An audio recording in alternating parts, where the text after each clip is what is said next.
All season long, we've been calling it all aboard the Kroenke train because he has won every round of the 2017 iRacing World Championship Grand Prix Series. But now we come to a new test. Suzuka, the figure of 8 race circuit that really could make things interesting in terms of A, if Kroenke is going to be able to take 10 out of 10, but also if Kroenke will be able to take the championship at his home race in Nürburgring in a few weeks' time. We're live here at Suzuka. 74 degrees is the air temp, 57% humidity.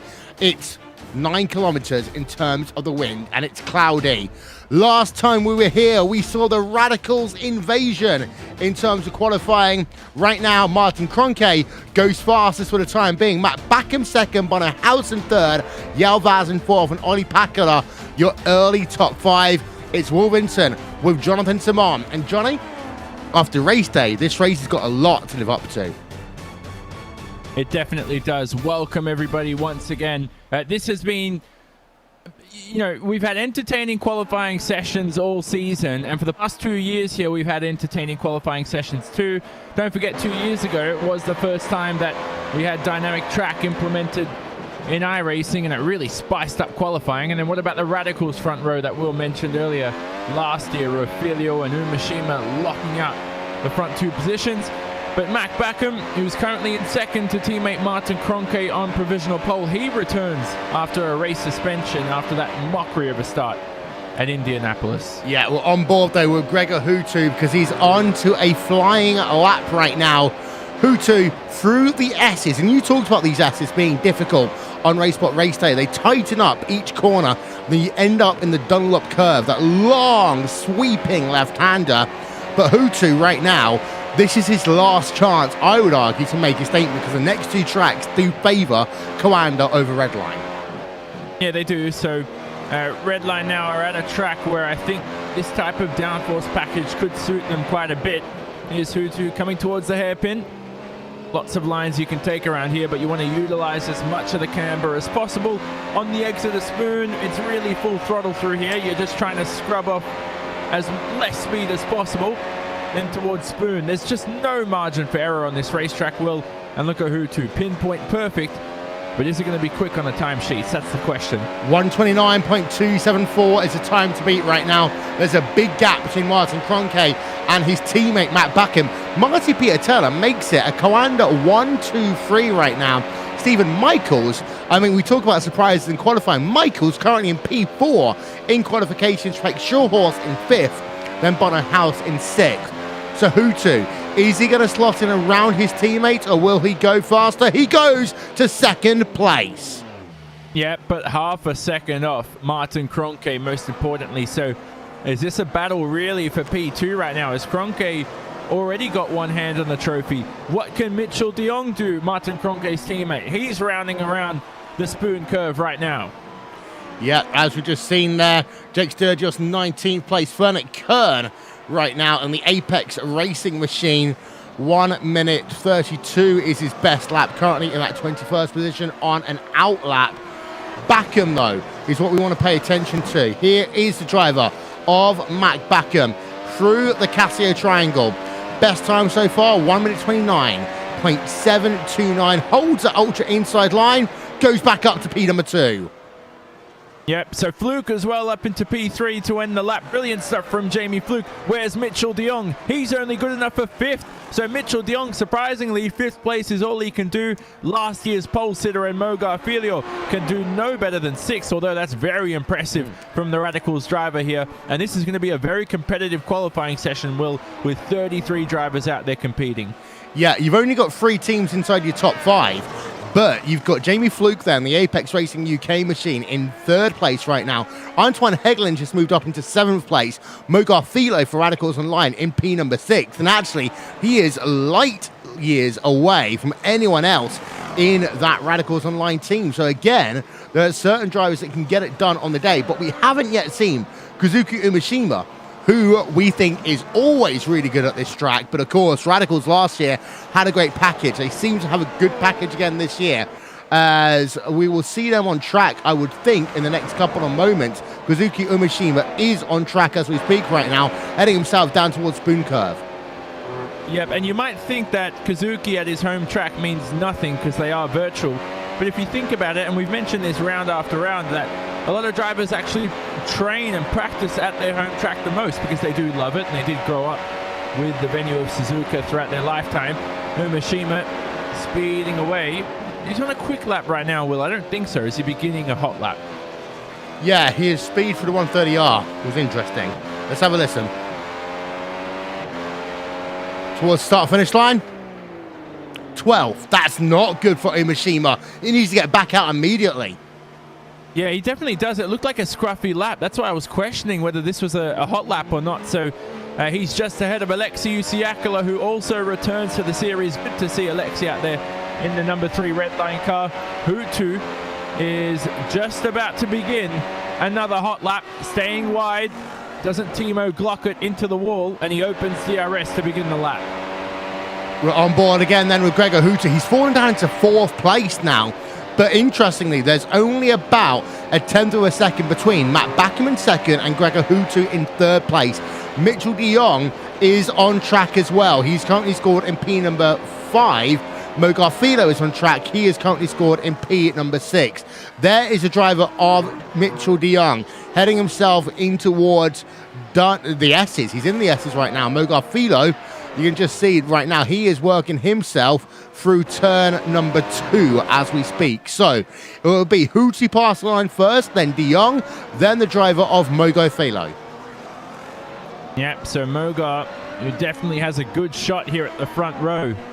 And it would be 2 years in a row on the front row for Mo Garfilo. That would be very impressive, but Hutu comes towards Spoon Curve, and I think he's probably going to improve on his time. We'll have a look at everybody else, but the track is going to rubber in towards these closing stages. So let's see if Hutu actually has a shot here at beating Martin Kroenke, although half a second's a lot of time to make up. We've seen it before. The gap between himself and Marcus Jensen in qualifying is only 2/100ths of a second. Frank Shawhorse up into 2nd place, but still a 1/4 of a second behind Martin Kroenke, doing that 129.274. Gregor Hutu now past the start-finish line. What will he do? He's up to 3rd. He's behind Frank Shawhorse. Yeah, brilliant stuff from Hutu. So Shawhorse, the other red line driver ahead, incredibly. Where are the rest of the guys there? Filio now coming towards the Casio triangle. De Jong crosses the line. He's on the front row alongside Kroenke. Not enough for pole, but here's Mo Garfilo, the Brazilian. Pole position last year. Where's he going to be in 2017? For Mo Garfilo, 5th. Not bad. Not bad at all. I like that. Good performance from him. Exactly what Radicals need. It's about the race pace next. Jamie Fluke, not sure if he has another lap in him in this qualifying session. He's done. Kroenke is going out though. So Kroenke, I think, now has understood that the times are starting to creep towards him, and he's under pressure a lot. Big name, by the way, Pascal Sturgis, who was 4th on the grid last race, is currently only in P21. Look at the oscillation in positions there. And Olli Pakala, former race winner, no better than P25 at the moment. He is not going to start better than that position. But then Wernzing up into 10th place. That's fantastic for him and his team. Just having a look at Wernzing, actually. I mean, that is a fantastic run for that Radicals Online number 4 machine. As Martin Kroenke, I think he will do this lap just for the hell of it. And he will try, I think, to get into 129.1 range. Oh, wow. I reckon he could even better that more, depending on how well the track rubber's in. I think it could even go into the 28th. In last year's pole time anyway was 1 minute 31.9. So these times are much, much quicker. Here he comes towards the hairpin. Pure, clean lap. Runs it a little bit deep, but you can pick it up with a late apex. Who else is out there on the racetrack? Jamie Fluke. No, we already mentioned he's not. Jurgis has got to 15th. Up in the 15th. Yeah. So Jurgis up to 15th, but here's Kroenke now to end the lap. Dion Verges is the only other driver on track right now who moves up to 27th place on the grid. But here, then, is the driver of Martin Kroenke as he heads himself now into Sector 3, deep into Sector 3. 130R, flicks it left, hits that curve perfectly in towards the Casio triangle. Right, left, right again downhill. He will take the lap. What will he do then? Martin Kroenke, will he go faster? The answer is 129.274 was his time to beat. Doesn't do it. No. No, he did make a mistake at the Casio triangle there towards the end of the lap. So is that the first time this season? I can't remember if we've actually seen Kroenke not improve on his time. But who cares? He's got pole position and a Coanda front row lockout. Yep. So that is qualifying in the books, and there is your results. Martin Kroenke gets himself pole position once again by 2 tenths of a second over teammate Mitchell de Jong in Coanda Simsport. Then it's an all-team red line, row number 2, but Frank Shawhorst qualifies ahead of Gregor Hutu. Mogar Philo, 3rd place for Radicals Online. Former Radicals Online driver, now Coanda Simsport driver Matt Backham on the outside of row number 3. Then Jamie Fluke, Marcus Jensen and Antoine Hegelin make it 3 Apex Racing UK drivers in a row, P7 through 9. Daniel Arndt Wensing rounds out your top 10 here today. And then we cycle on back.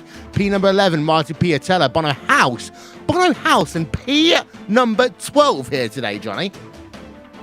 Yeah, well, I have to check the... apparently I'm the stats guy, so I have to check what his worst performance is in his career, but that's definitely not good for Bono House. Actually, I can confirm that's the worst, or second worst he started this season, apart from Road America, where he started 14th. Notable mention, Stephen Michaels, 13th place. David Accor, 17th place for Orion Race Team.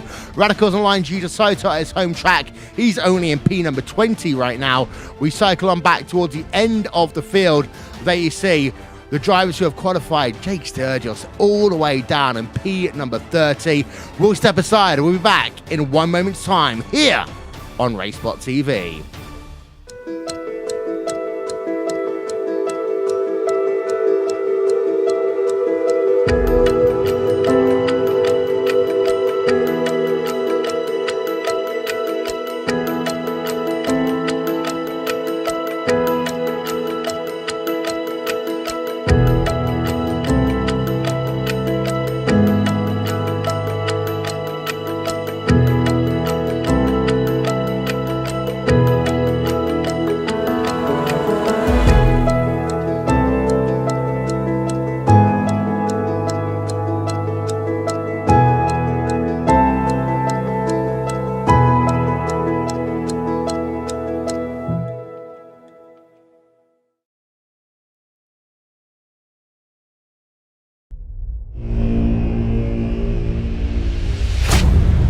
Get ready, going green.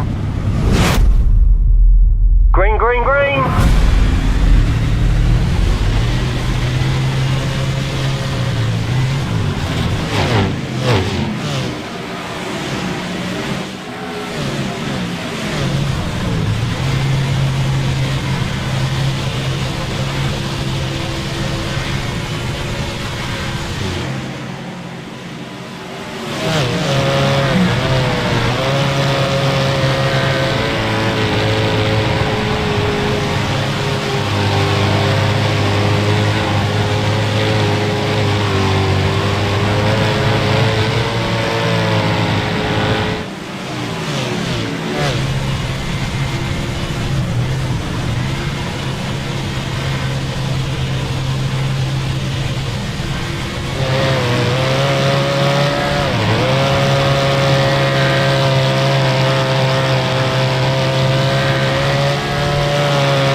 Welcome back, ladies and gentlemen, here to RaceSpotTV on iRacing Live. We're going to start by showing you a lap on board with the driver. Actually, we're going to cycle this back about 40 seconds, but this is a lap then on board with the driver of Martin Kroenke from the VRS car and the Sim Sports team.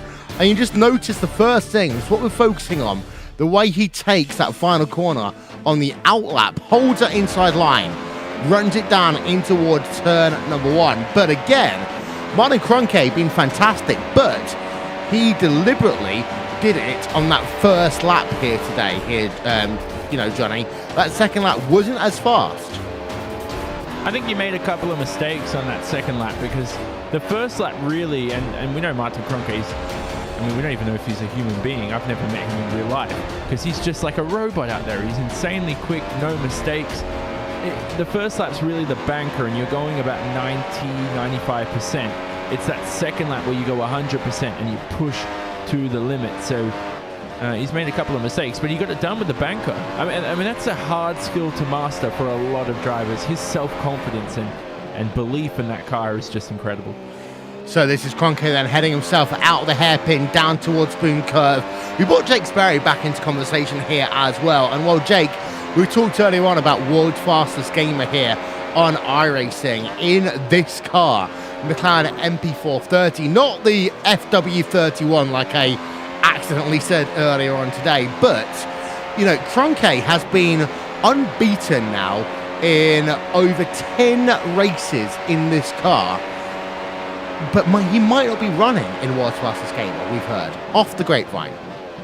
Off the grapevine, it's not confirmed at all, but it's something that I think people are maybe in the know thinking of expecting. So it does throw a massive door wide open to whoever wants to try and get in and qualify. It just goes to show, if the top guy doesn't race and you got the drivers who are under 18 who can't race, there isn't really too much that you can argue about it. To get through iRacing qualifying is going to be really, really important for a lot of people to go through. Not just that, to race up against the likes of, say, Gregor Houtu, Bonner House, who's already in there. And let's talk about Isaac Price as well. Not here today. He's busy qualifying in the final in Berlin today.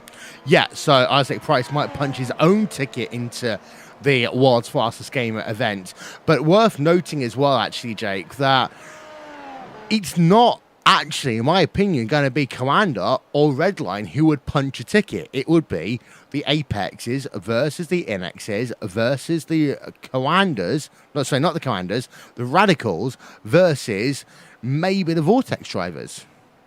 Maybe. It's a difficult situation to see. I think that what's happened with Inex, I think they have dropped off a cliff in terms of their Grand Prix program. I think they're looking now to scale back more towards a GT3 aspect.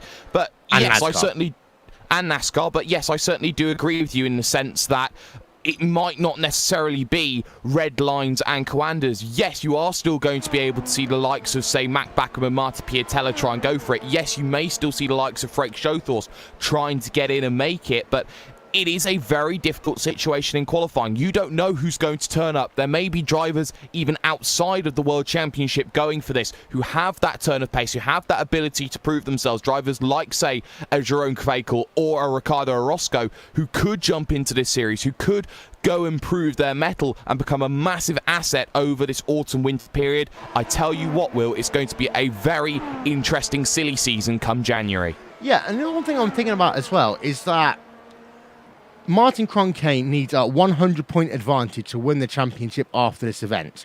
Currently, Bonner House is on 254 points. Martin Kroenke is on 312. So, unless Bonner House crashes at the start of this event, Johnny, the race for the championship will go down to the Nürburgring next time out. However, Bono House is qualifying in P number 11, 12 here today.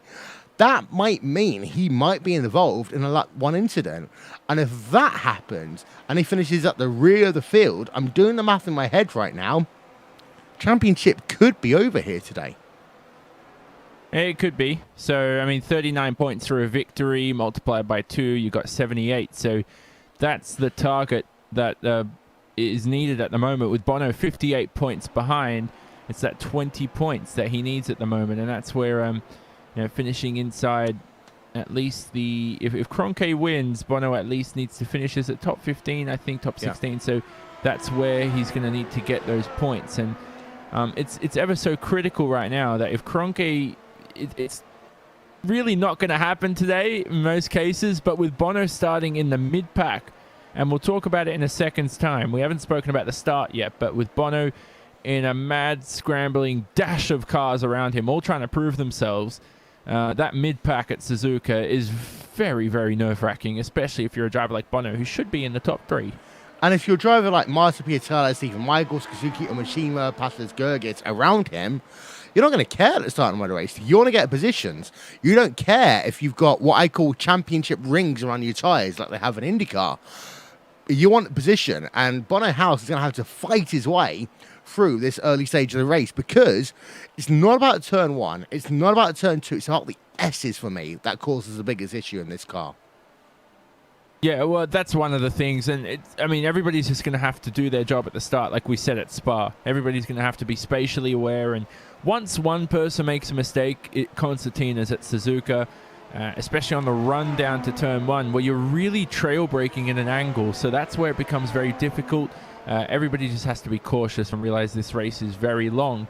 But the incentive of being over-aggressive at the start is that it's not easy to overtake around this racetrack. So we are going to see a thrilling first few corners, all the way down to really the spoon curve, and then you'll start to see cars form up.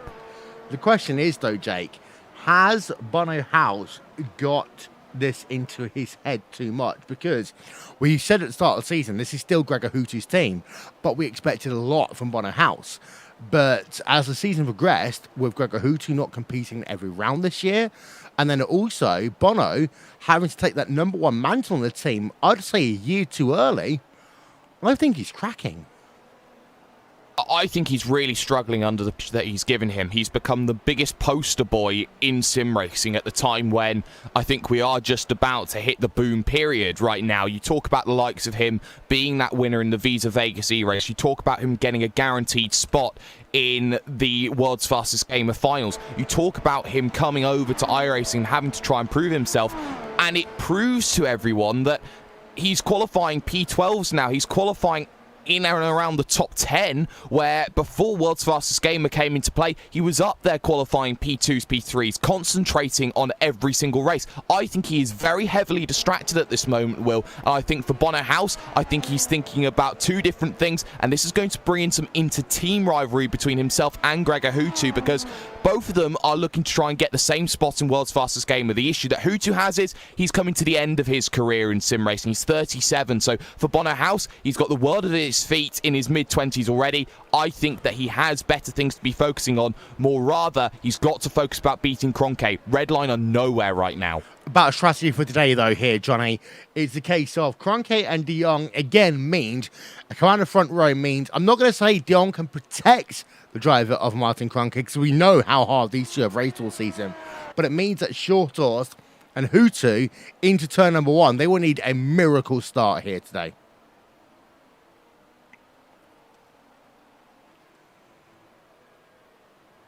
Johnny agrees so much, he's silenced once again. Apologies, technical issues there, but I'm back.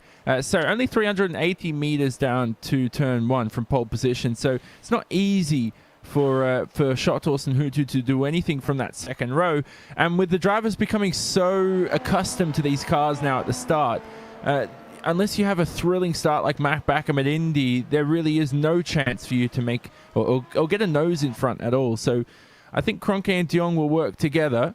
And we do remember there was a race here where these two were the quickest, and I think Coanda, this circuit, they've mastered so well. But at the starts anyway, Will, if you've practiced enough, you're not nervous anymore. Some drivers say they're nervous at the start, their legs shake, but I think once you're not a rookie anymore and once you've got a few races under your belt, the start is a relatively straightforward affair. It's just about getting the procedure right, getting into turn 1, trying to get a nose ahead, and then focusing on that first pit stop. To quickly talk about strategy before we end our pre-race show, we're looking at about lap 20 onwards is when that pit window will open, and I think that's it could be earlier if guys find themselves stuck in traffic though.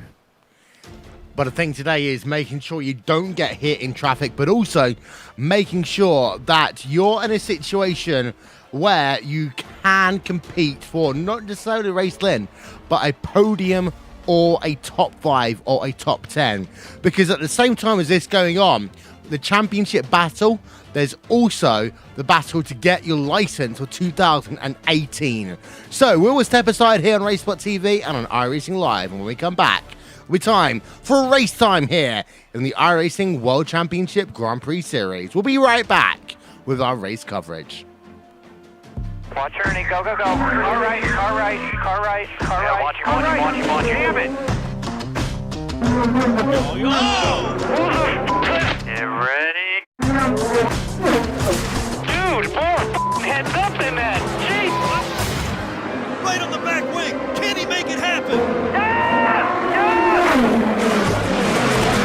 Push like hell. We gotta stay in front of these guys. Both drivers on the push to pass.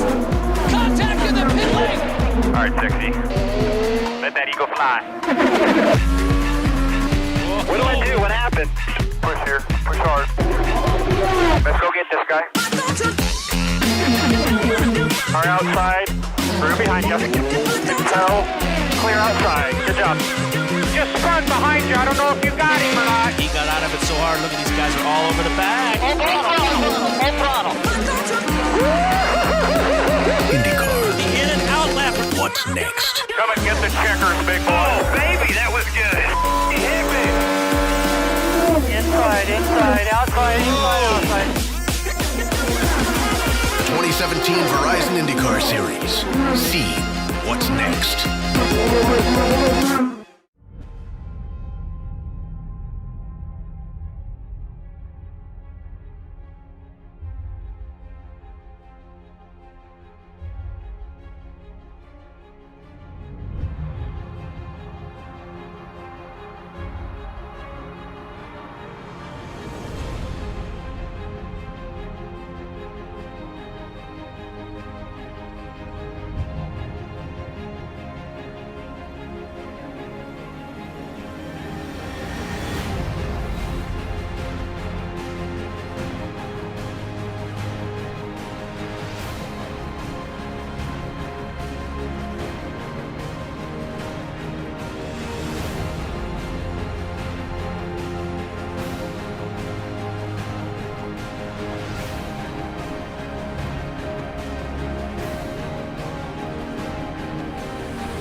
Get ready, going green.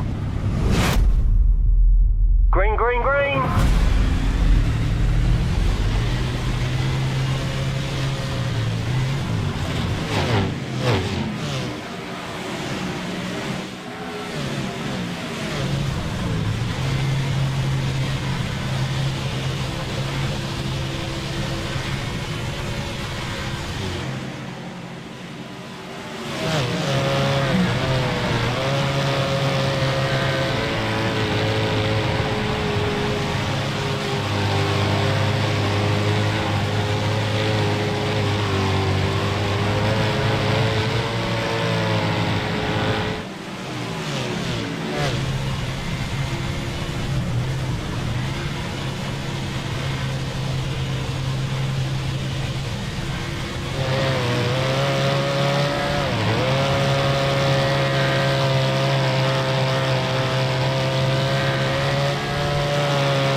Welcome to Suzuka. It's Honda's test track, and it's one of the only figure 8 racetracks in the entire world. And today it plays host to the 10th round of the iRacing World Championship Grand Prix Series here on RaceSpotTV and on iRacing Live.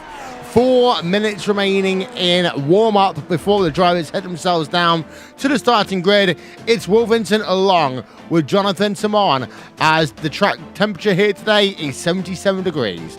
Humidity is 73% and 16 kilometer wind speeds here today. And Jonathan, the humidity and the wind speed is what might make some drivers very, very worried. It definitely will. Good afternoon, everybody. Once again, another round of the World Championship coming up, and more hot temperatures on the racetrack. 42-degree track temp, you said, along with all these high winds.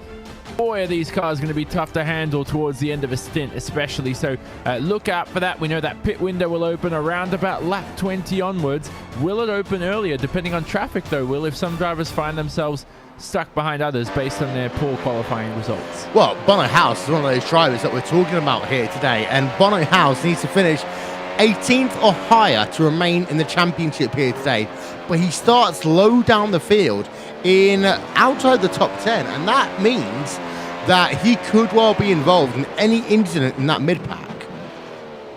Yeah, definitely can. So he has to look out for that at the start. He has to make sure that he just keeps it clean and does his job. He's spatially aware that there are going to be drivers around him more aggressive towards the end of the season, whereas Bono is one of those drivers that is near the top most of the time. He's not used to these situations, and trust me, Bono, throughout his sim racing career, as soon as he jumped in, he was always insanely quick. So to see him towards the mid-pack, it's like seeing a driver such as Lewis Hamilton, who's always been in a top car. It's like seeing someone like that in the mid-pack, which is not common for them. But remember, Gregor Hutu has qualified outside the top 5 at this track before and been involved in issues. Ollie Pakula has been involved in issues. This is not a good Team Redline track. That's the biggest issue for me. Yeah, definitely. But I think that the low downforce they struggled with, and I think now coming to high downforce, really what we're saying there is that there's no track that suits Redline. No. But I think anyway, having them 3rd and 4th is really a good achievement. It's just the fact that their expectations is to be world champions, and that's why they might be disappointed with that. But if you put Jamie Fluke in 3rd, or if you put any other driver down there, Jake Sturgis, Remignac, I'm just looking at a list of drivers down the order. If they were 3rd and 4th, they would love that. So yes. Red line for expectations, maybe be slightly disappointed. But for Hutu, it's better than his qualification a couple of years ago when he did start in that mid-pack. And that's the thing going on in the back of my head, is that could Bono House end up having the kind of Hutu treatment or being wiped out in the middle of the S's?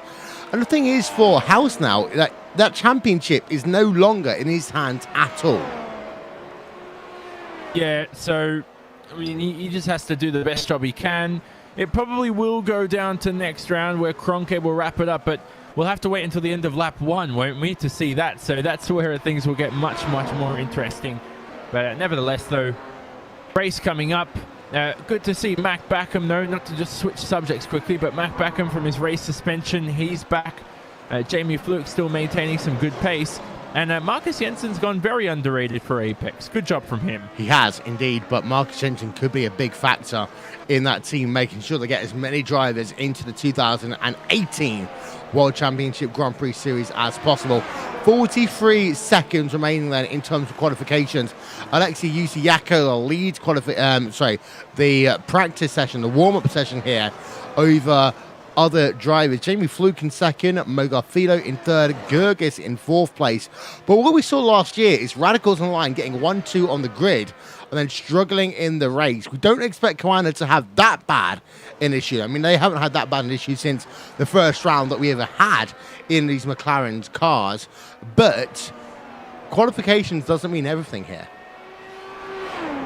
It doesn't. Race pace is a different tough cookie to really break here. I never figured out Suzuka, and I think it definitely is the fact that qualifying and the race are different, and some drivers don't bode well at this circuit. And we've seen some names here down the order where I feel like they should be higher up. I mean, Gergis last round at Spa was 4th, only 15th this round for core. So not sure what's going on with the core team. Maybe Isaac Price's absence makes a huge difference there in terms of the setup. But just remember that Suzuka is a very, very technical track. It's not only about setup. The driver makes a huge difference here. So this is one of, if not the toughest track on the calendar. Here we go. Race time, though. Yeah, grid showing up on your screen as we speak. 34 drivers here today looking to do the business in this event.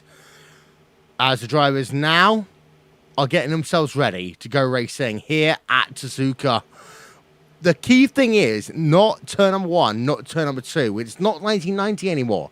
It's a case of what you can do throughout the course of this motor race. And out front, you got yourself the driver of Martin Kroenke, who has won every single round of this championship so far.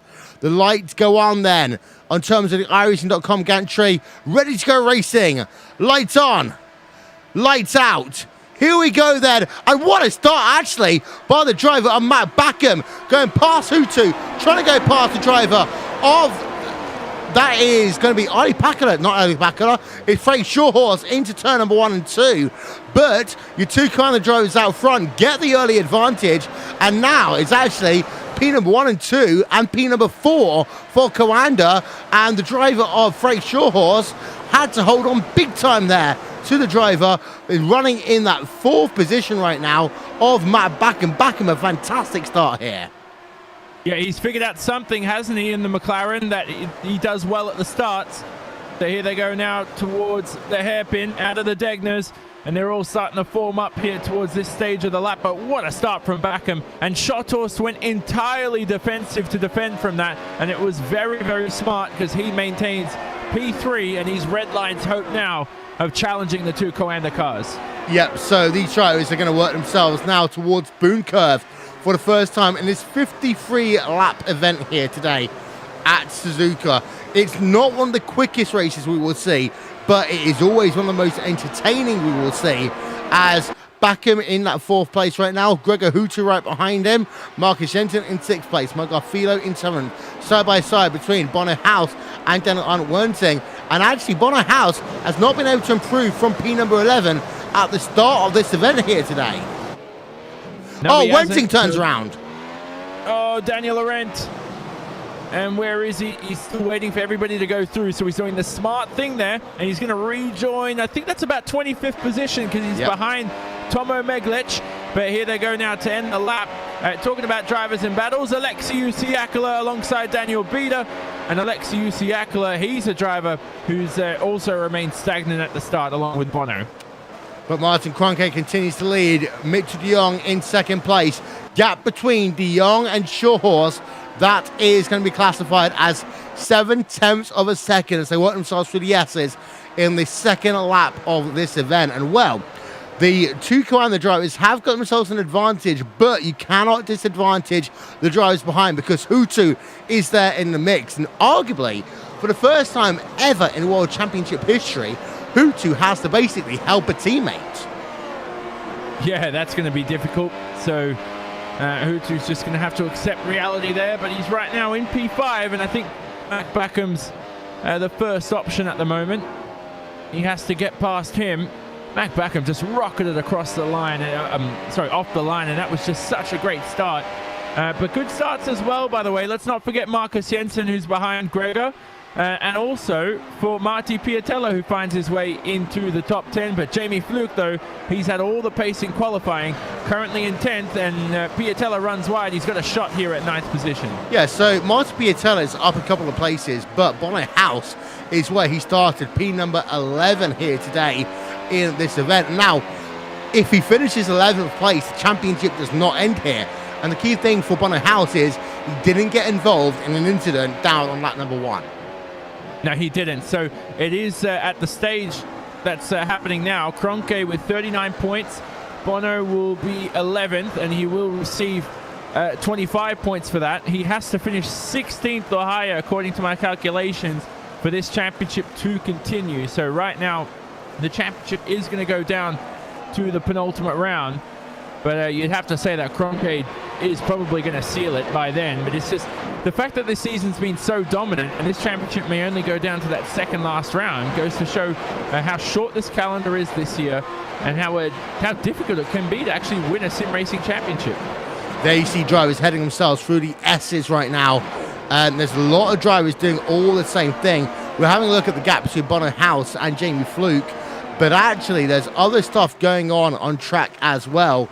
The closest battle we have is Alexei Yakola, currently scored in P number 17, versus the driver of Daniel Bida in Positive Sim Racing, the only Israeli driver ever to run in the iRacing World Championship Grand Prix Series. Already, lap number 3 is upon us, almost at the end of lap number 3, on board with Alexei Yakola.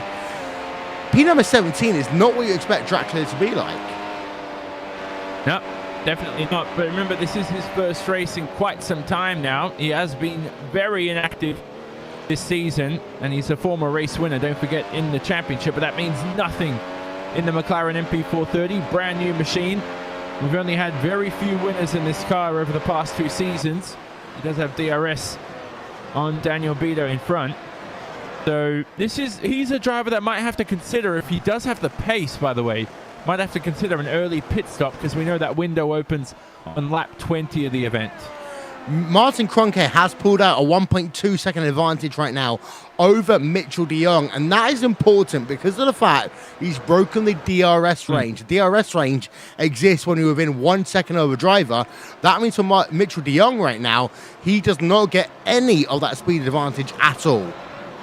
Yep, and some drivers have also complained that they don't pick up as much of a slipstream advantage too. So de Jong being 1.3 seconds behind may not pick up much of a tow at all, if any, at this stage. So it's very difficult in this car to do that, and Kroenke is creeping away more and more. But the safe advantage, though, Will, is that de Jong is actually also has the same buffer on shot horse behind. Hutu, though, is close behind Matt Backham, and Backham, of course, a few years ago when he was a Radicals Online driver, had that crash with Hugo Louise, which caused so much controversy. Now we might see the driver Matt Backham versus Gregor Hutu for 4th place in this event.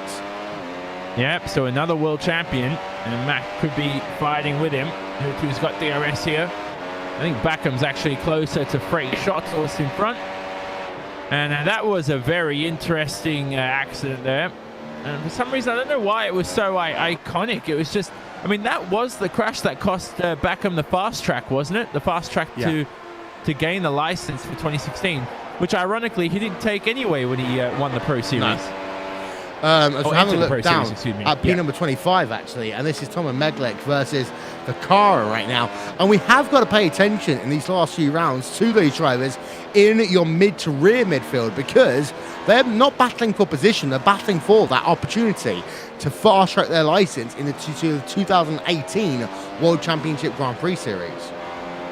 Yep, so they're all trying to look for that red line in the standings where they say you have to go to the Pro Series and you get the license for next season. So these drivers are all scrapping away, the likes of Yuta Saito, Daniel Bida, even Alexei Yakola, who is not in that window to achieve a license, and that may be one of the reasons why Alexei Yakola is out there today. He needs a lot, or a big haul of points over these last 3 rounds to get that license for next season.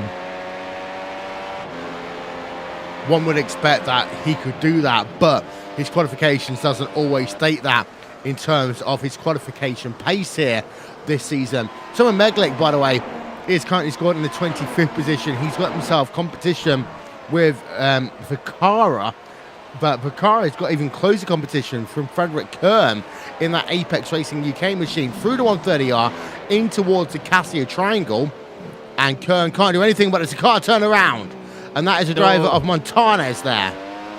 Yep, Jorge Montanez. This is a corner where you'll see a lot of drivers spin.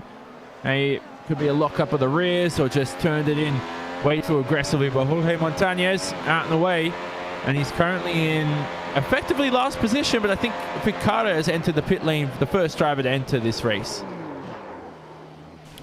And that driver of Jorge Montanez basically just looped it down the chicane, did catch another car. That might well have been the car of Vacara. Well, I'm just going to check there Yeah, Ficarra came onto pit road as a consequence of that in the Thrustmaster Movano racing machine. So Ficarra there, an incident not of his own making. We're on board of him for the replay of this. This is like number 6 of 53 here today as we go on board of that number 13 car. But from what I saw, Ficarra did nothing wrong. He was just in the wrong place at the wrong time.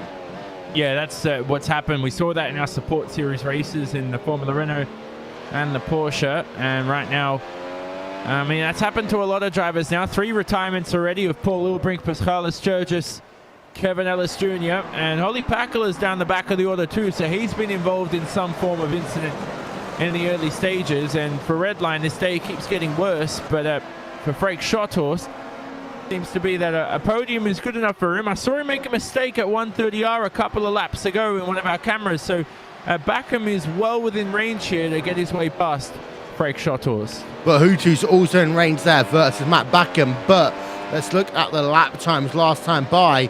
Hutu was slightly faster. He has been for the last 2 laps there over Matt Backham, but they've been running in that draft air. And I would say arguably, you've got to keep the biggest eye on Bonner House, because if he comes in early, he might be able to leapfrog a couple of drivers here. Currently 4/10 of a second behind Jamie Fluke in the Apex Racing UK machine. Yeah, so Bono, here they go through the Degner curves. Love the Degner curves, one of my favorite corners. They just fly under another great corner of 130R. That's going to come later on in the lap. But here they go. Here's the train going into the hairpin, or Kobayashi corner, as I think it should be officially named for the rest of eternity. And here they go now to Spoon. Look at Fluke, though. He's going to run here on Piatella, but these cars are so powerful in a straight line. It starts to nullify come the end of the straight. Off camber through the exit of the second Spoon. Fluke on the throttle picks it up. Here they go to 130R, and this is where the battles start to heat up. The gap is still half a second between those 2 drivers, but out front, Martin Kroenke has picked up a 1.8 second advantage over Mitchell de Jong in that battle for the race lead. And again, Kroenke is doing what he's done all season long, turning the screws not only on his competitors, but also his own teammates. And well, de Jong, we've seen him be close, be within 1 second before, but this is like number 8 of 53, and already almost 2 seconds is the gap between Kroenke and de Jong. Yeah, and so those guys have the gap, and those drivers, you think, okay, they're in DRS range, why aren't they getting past? This is that same form of, everybody has DRS and they're all on a train, so it nullifies the effect of DRS, but then everybody also deploys their ERS, energy recovery system, manually at the same points of the circuit, and that would be at the exit of the Casio Triangle when they're heading over to that straight, maybe at the exit of the hairpin 2 where there's that run to Spoon curve, and at the exit of Spoon 2 wheel. So this is where you get these trains, and we've seen them throughout the time of the McLaren where drivers just can't get past. I was just having a look at the good news, if there is any good news right now for Bonner House. He's currently scored in 11th place on track, and he is 10 seconds behind your race leader. He is, however, 8 seconds ahead of where he needs to be to keep the championship alive into the Nürburgring. But one must now argue, Bonner House finishing outside the top 10 when you're second place in the championship is nowhere near respectable, in my opinion. And I will go back, and you know, early in the start of this year, I talked about how Bonner House needs to get podiums and race wins in year number 1. He's got podiums, hasn't got a race win.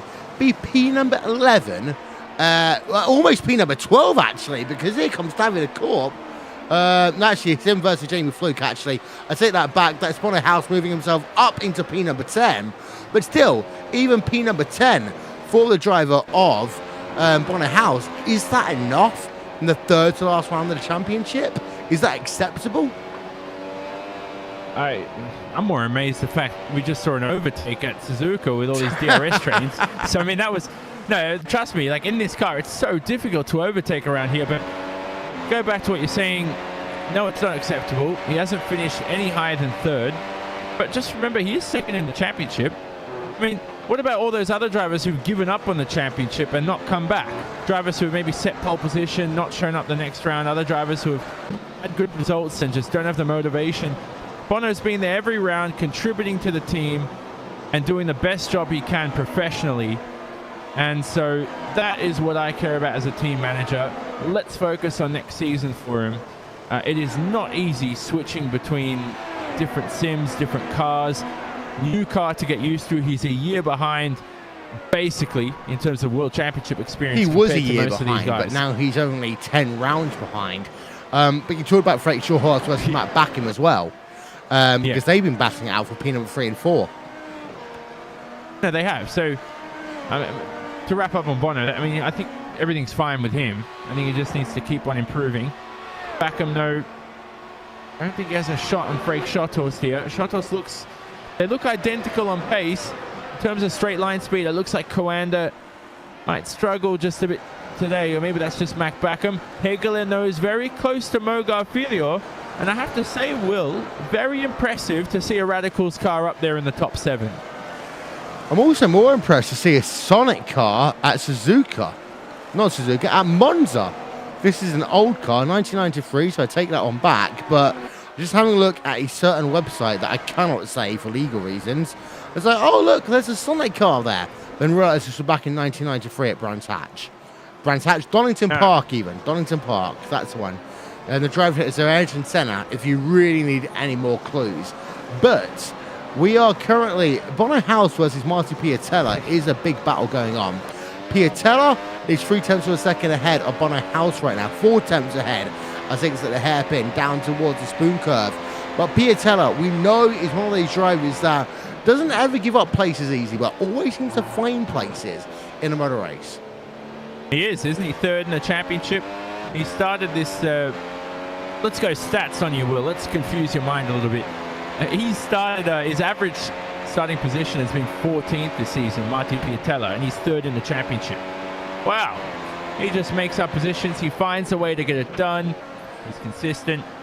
And he's well and more than experienced in this championship. Right now, though, he's got a big dilemma on his hands. Is he going to have to do this through strategy or through passing on the racetrack? And I don't know why. I think he's forgotten to enable DRS here on this main straight. Drivers out of this event so far are Paul Leobrink, Pashalis Gergis, and Kevin Ellis Jr.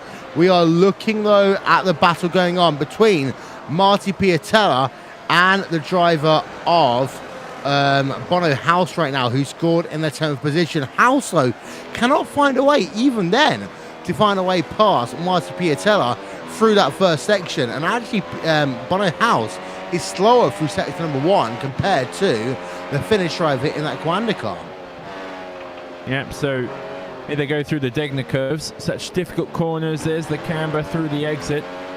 He definitely is. Where's he going to find that time, though? You just have to look for Piatella's weaknesses. And there's one there. Lock up, bit of a slide through the hairpin. And look at the run Bono has here on the exit. It's just about the slipstream.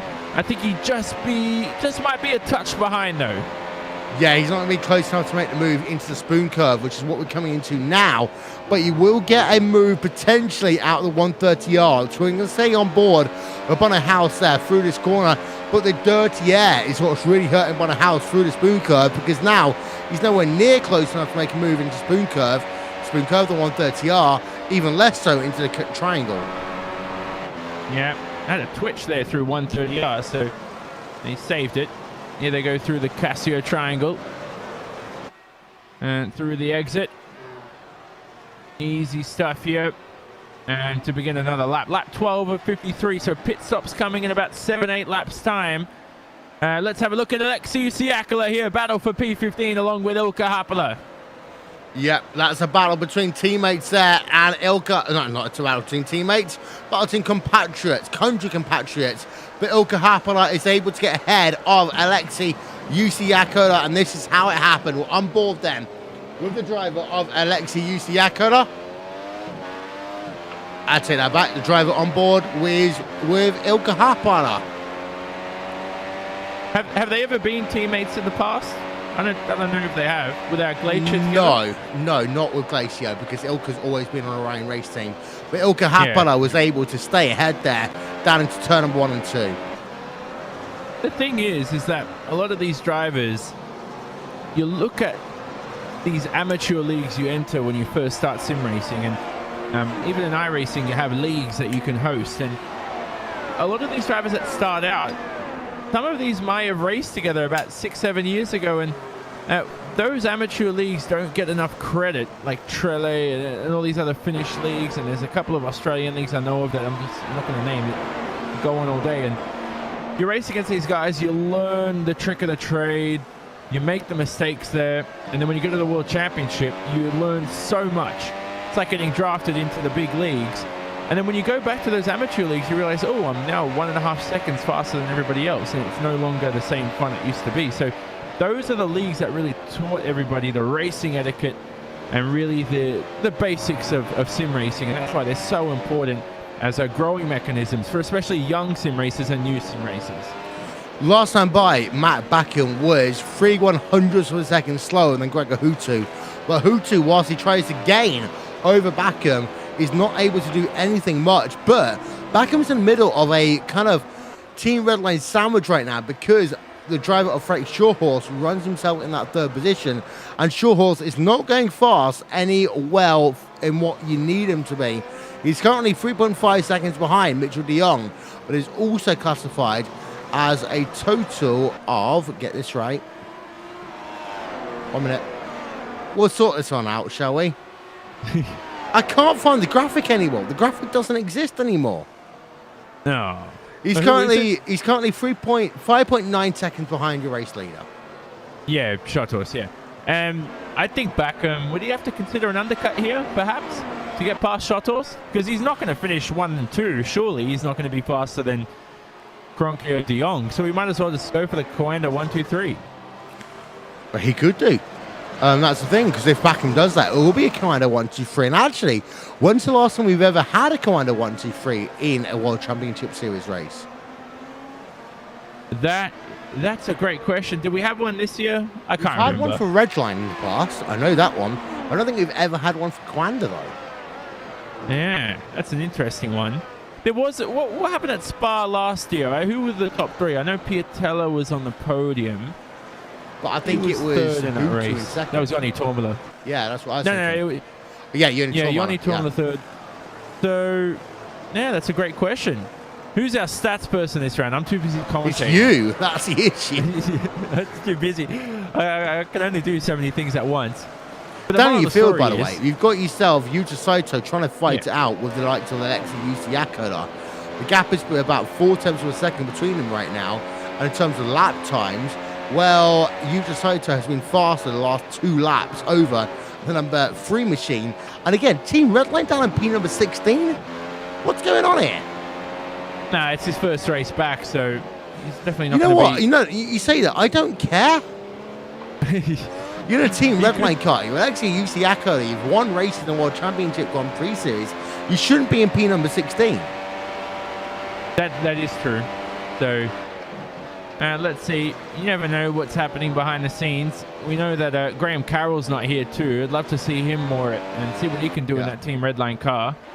But they just don't have the same edge that they had in the Williams, right? So it's just something for them to figure out. We also had news, Yao Vaz, black flag from this event in P20 by the stewards. Diego Oliveira is trying to battle it out with Daniel Bieder. So this is 2 positive sim racing drivers right now, P number 18 and 19. And Oliveira is going a little bit faster right now. But if you're 2 teammates, you end up in the same situation we've had with Hamilton and either Rosberg or Bottas over the last couple of years. And I think Oliveira actually is the fastest of these 2 drivers right now. Yeah, so Bieder's dropped off the pace. Remember, he was battling with Alexei Yusiakoda earlier on in the event, so Oliveira now would probably be... He doesn't have headlights to flash, does he? So no. It's not like the Porsche Super Cup. Going to have to try to make his way through, or if they're on the same sort of TeamSpeak channel, they'd be communicating with each other. Yao Vaz is the first driver on towards pit road really here today, and he will come out in P number 28, I will believe, in that Orion race team car. Yeah, that is for the black flag. Yep. So, yeah, sorry to interrupt there. Is he... he's not retiring that car, is he? It's a very long black flag. It's a very long black flag. I mean, he did a service as well, so unless he got another immediate penalty, the Yao Vaz number 46 machine Orion race team is going to be classified as out of this event. Johnny, you carry on for a moment. Yep, so Yao Vaz out in the pit lane. It was a 30-second black flag. That's what he's received. And he's going to be all the way down the bottom end of the order. 30 seconds to make up on the next driver in front. Everybody behind him is actually out of the event. So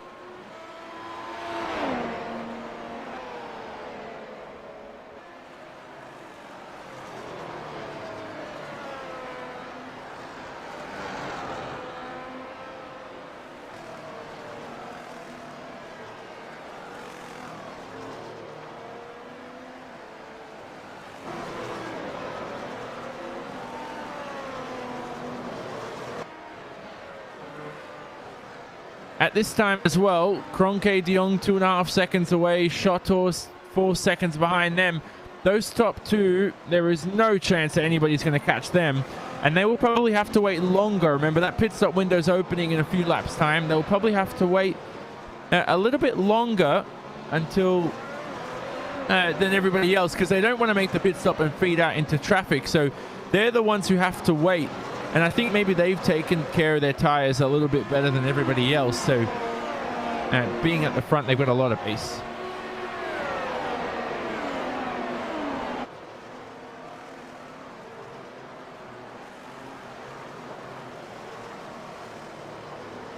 So just ahead there as well. Schotters third, as we mentioned.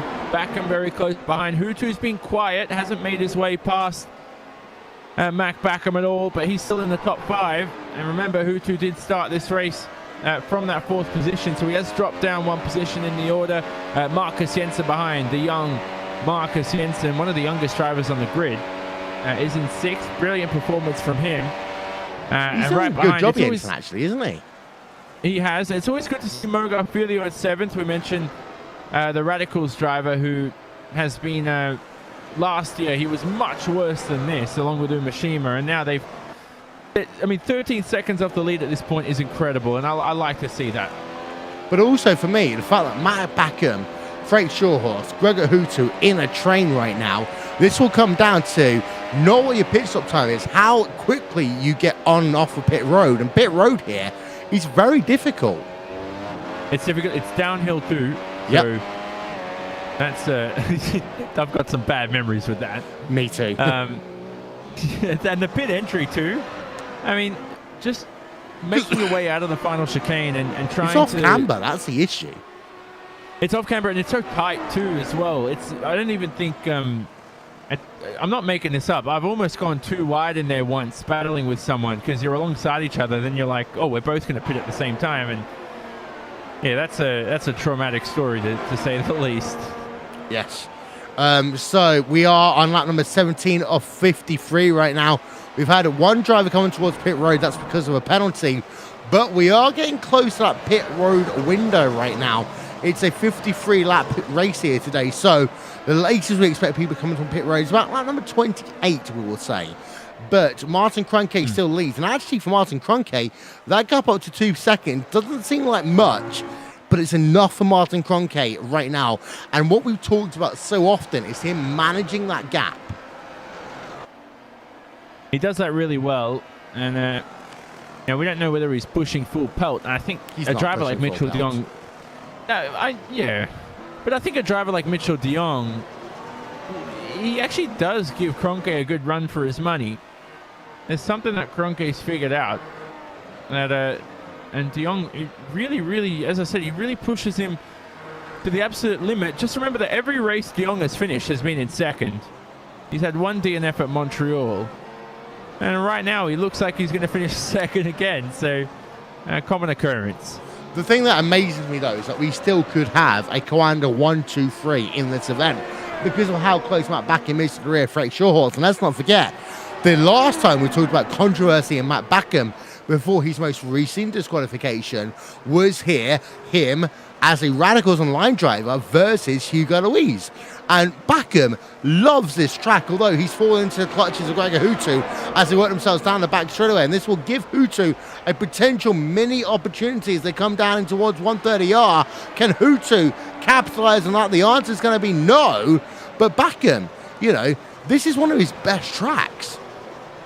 Yep, definitely is. So I know Backham now on the exit gets a better run.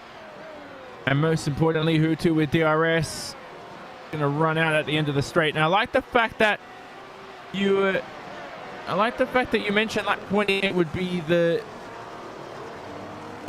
last of the pit stop windows. I don't think you should be going more than 50% of the distance through. 53 lap event, lap 27 is effectively halfway through the race. So anything until lap 28, you're really not utilizing the most out of the tires. And we know that fuel isn't as big as it used to be with the Williams, but with a lighter car towards the end of the event, you want to use more laps on that set of tires because there is a lighter car that's easier on the Pirelli rubber. And one thing we've not talked about is, and this is the first time we talk about it all weekend long, the Japanese tarmac as well, because it's a different type of tarmac to what you often see at European racetracks.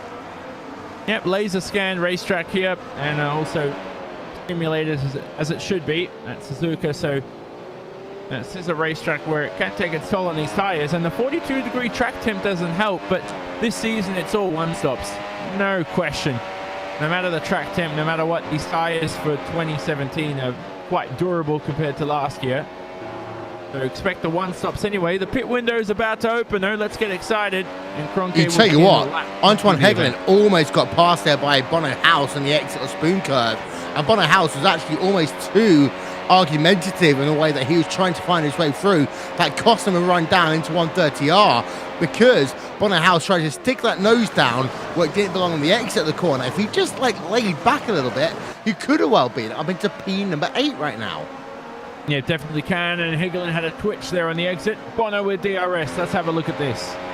On board of Bono House as he comes down towards turn number 1.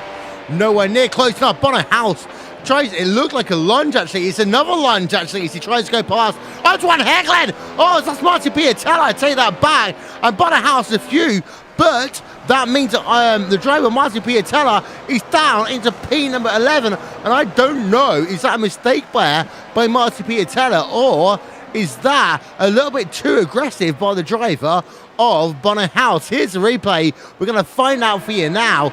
In towards turn number 1 and turn number 2. Here's turn number 1. There's turn number 2. We'll cycle it on in and we'll just show it to you there that Martin Piatella was clearly on the left-hand side of the track. And we just like freeze frame it again a couple of moments later. And I think that Martin Piatella actually,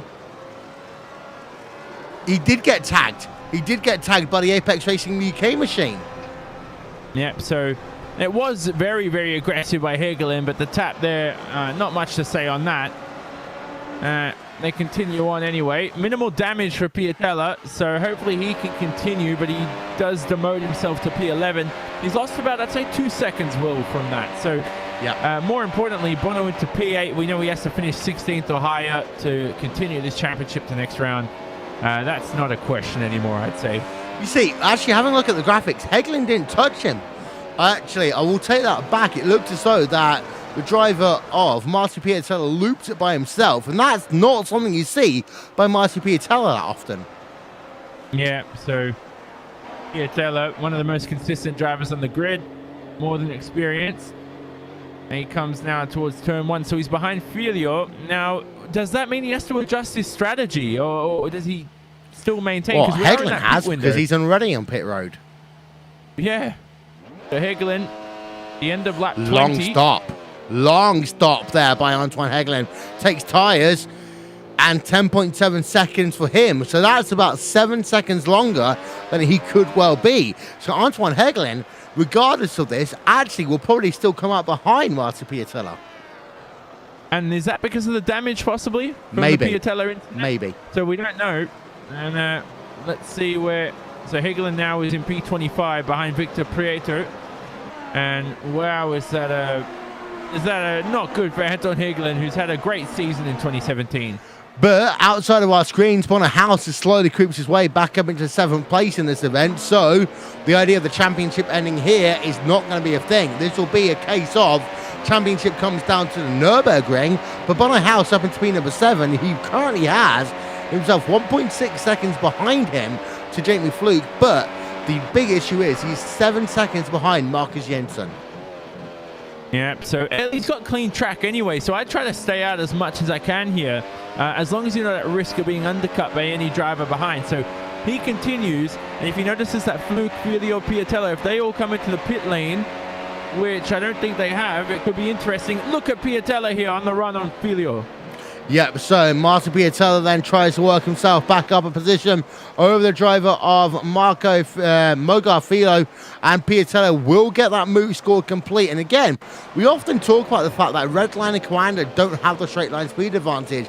I think that's a big thing this year for Coanda. They designed their car to maximize their overtaking opportunities, because here is Martin Piatella on the exit of the Cassia Triangle down towards turn of 1. 4 car lengths back, down to 2 car lengths back, down to a long side, round the outside, round the outside, round the outside goes Piatella. And that was actually, you know, that was overspeed there, but also a very well designed car. Yeah, I know, that's one thing. So good stuff there from Marty. At the same time, I just want to go back to Bono. It's about 25 seconds you lose here by the time you rejoin the racetrack, and he's got a gap between Vergers and Remignac. So if he wants to pit now, I think he could fit in that gap between P18 and P19, so that would help him on a charge towards Marcus Jensen. But I think the key is you don't want to be pitting before Marcus Jensen, so it's a dilemma here. Do you use the clean track in front, or do you pit now and gain the fresh rubber to try and pass Jensen? I'd come in. We're on a house. He has to come in. And he holds that left line. He doesn't come in towards pit road this time by. I would rather come in before Jensen, because, and again, let's talk about McLaren for a moment. They've got that graphic on their screen to know where every single person is on their racetrack. I mean, Kroenke's got a 2.3 second advantage over Mitchell de Jong. Shawhorst over the driver of de Jong is 6 seconds. If the event that Shawhorst comes in towards pit road, he will fall right into that battle with himself and what we're talking about, Bonner House right now. So I would argue that Bonner House should come in early rather than later. Yeah, that's true. Well, Filio's pitted now, so he thinks that he's on the Will Vincent strategy, and he likes to come in at the end of lap 22 to begin lap 23, and so he feeds in that gap in P20. So yeah, as I said, if Bono pits now, it should work to his advantage. It's just the fact that I don't know what's going to happen if he doesn't pass Jensen through the undercut and then he's stuck behind him for the rest of the race because he's on older rubber. And you know, you're damned if you do, damned if you don't. It's a very difficult question. Ollie Pacula still on P number 27 in this event here today. I mean, I know he's pitted just now, 8.7 second pit stop for him, but still, Ollie Pacula, Team Redline, you don't expect a Team Redline car to be in a net out 20th position here today, and Pacula is not having a good race day. I don't know if he hasn't practiced much or there's something in the way, but this is un-Ollie Pacula-like. Definitely something going on behind the scenes. So even if you haven't practiced much, though, Will, you'd say that they should be at the top of their game. It is their job to be practicing a lot, though, unless, you know, personal commitments or other things get in the way, which I've had in my sim racing career, too. That's why I stopped, actually. No comment. But Pacula, let's have a look. You go. No, I was going to say, the drivers entering the pit lane. Let's have a look. Greg has pitted, Alexi Usiakala, all the red line drivers coming in. Greg is out, though, and he's behind Diogo Oliveira and Daniel Bida. This is not good in terms of trying to undercut Backham and Shotthorst. No, because all of a sudden he's now into 2 drivers. He cannot pass through the S's. He cannot pass through the S's. He cannot pass into the Dangers. So he does a very risky maneuver there inside of the Dunlop curb, but still he has a driver ahead of him, Daniel Bida, he will catch in the hairpin of a Hutu. That's a second and a half gone immediately. Yep, so very interesting. And what's happening now, you're finding, is that a lot of these drivers who are pitted early are starting to catch traffic like Hutu. So the undercut may not work. Here they go now. Here's Gregor trying to pass the Israeli driver of Bida up through curb. Is he going to let him through? And straight through goes the Finn. He didn't need to, though. That's the issue. I think a lot of drivers think, okay, here's Gregor Hutu, I need to let him pass. You don't, because it's a battle for position. It's not a blue flag situation. And I think, you know, we always talk about the yellow helmet of Ayrton Senna and how much that meant when you saw that in your head mirrors.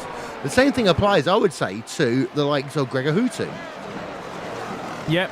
So that's one thing. But Hutu now is going to have, yep, Shotos, Backham. They're both in the pit lane. Who's going to get out first?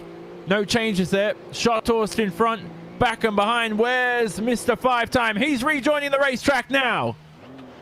So here is Marty Piatella. 3.3 seconds out and away. He will go then. You got yourselves Daniel Bieder on pit road. Diego Oliveira on pit road. But in terms of Marty Piatella, he's ahead of the driver of Antoine Hegelin by 0.3 of a second. So he's managed to make that one work for him. But out front, Martin Kroenke, De Jong, Jensen, House, Fluke, Decor, Michaels, Happala haven't yet pitted. And I would say, actually, these guys staying out later will get the most advantage. Here is the driver of Martin Kroenke in towards the Casio Triangle on lap number 25 of 53. It's himself then to the right-hand side. Doesn't come in towards pit road just yet.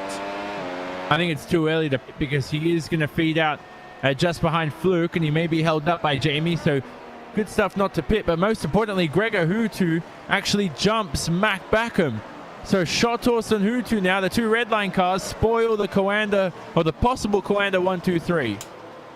And that's important because actually Coanda, as far as I know, has never had a 1, 2, 3 in the iRacing World Championship Grand Prix Series. There is Jamie Fluke on towards pit road. Yep. So there they go. Fluke in the pit road. Jensen in front, the other Apex car. Who else is in there too? Is Bono House pits? He does. Bono into the pit lane too for red line. And look at the bumpy pit lane here. This is all laser scanned. Downhill. The boxes are very, very bumpy, and it's very difficult to enter your box. And long pit stop for Bono House. Wow.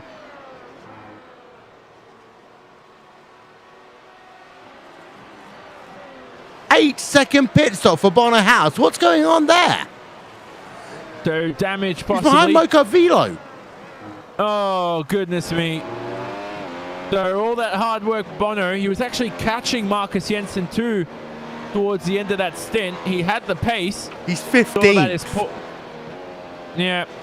I mean, you said 18th is what he needs to stay in the championship battle, but being P15, this will essentially mean at the next one, the Nürburgring, Martin Kroenke needs to turn up, basically not take a dump, and he will win the championship. Yep, no, sorry, not 18th, 16th. So he's right on the bubble. Oh, now. my word.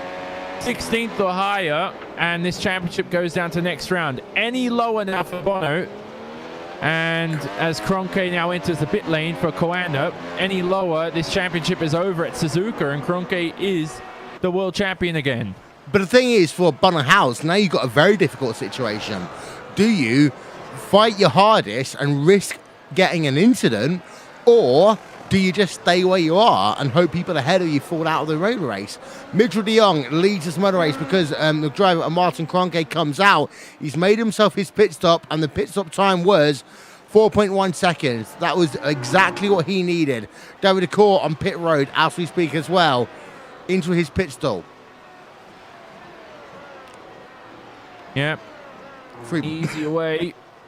Oh, it's so difficult in these pit boxes. I spoke about it.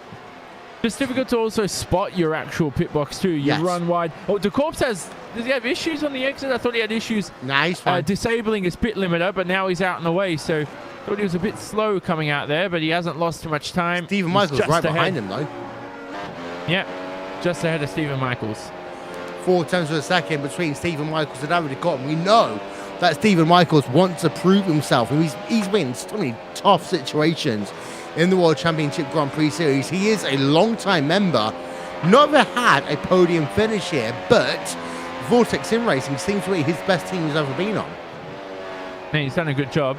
Was with Twister in the past though, so I liked him on Twister. I loved him on Twister, and actually one of the most positive people we ever saw in this series. But you know, he had a tough couple of years, moved to Vortex eventually, and I mean, they've not fully delivered for him, but he's not been a bad driver. And again, his qualification wasn't bad here today.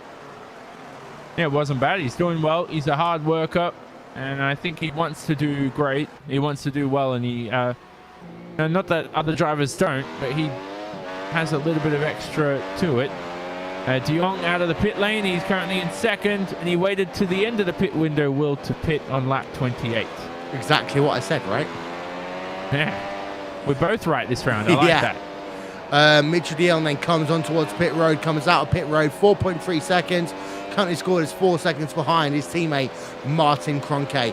Here is a look then at your top 8 drivers as we just pass halfway here at Suzuka. Martin Kroenke leads by Mitchell de Jong. Ilka Happala in 3rd place. Ilka Happala has not yet pitted. Gregor Hoocher in 4th. Matt Backham, Freek Shawhorse, Marcus Hinton and Kazuki Umashima rounds out your top 8. We're going to take you RaceSpotTV side by side for a few moments here as we will bring you back more coverage after this.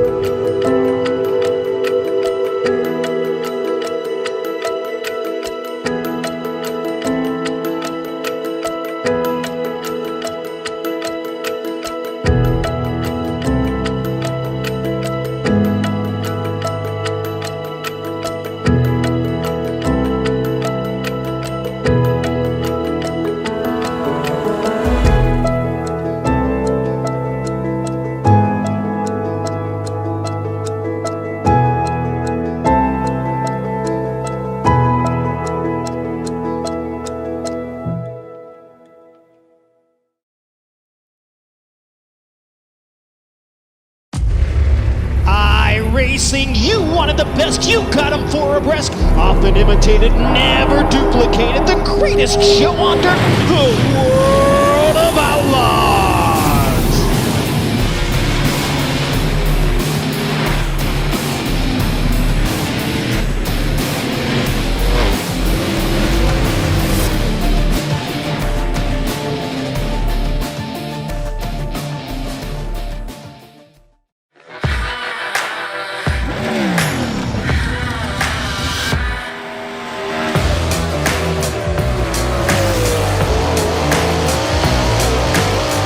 Hey guys, Christopher Bell here. As you guys know, iRacing is coming out with dirt and it's been a long time coming. So I'm here today to kind of show you around the sprint cars and hopefully give you some insight for whenever you first drive it.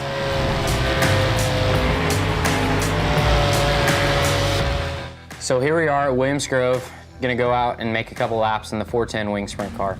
I'm on default setup with a gear change to a 522.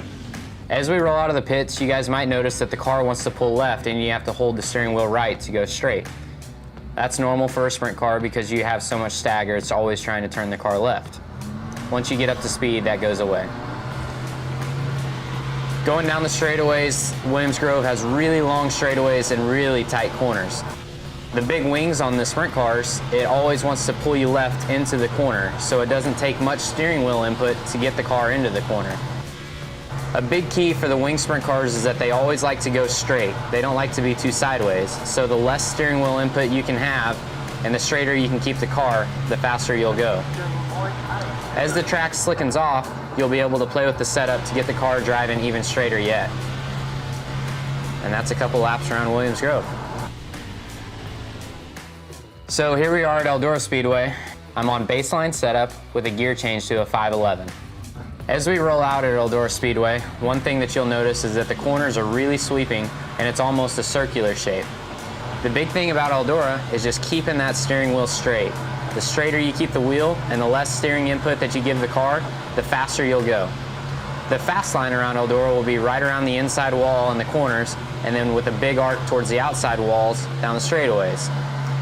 Then once the track slicks off, you'll be able to follow the groove up towards the outside wall, where the famous Eldora High Line comes into play.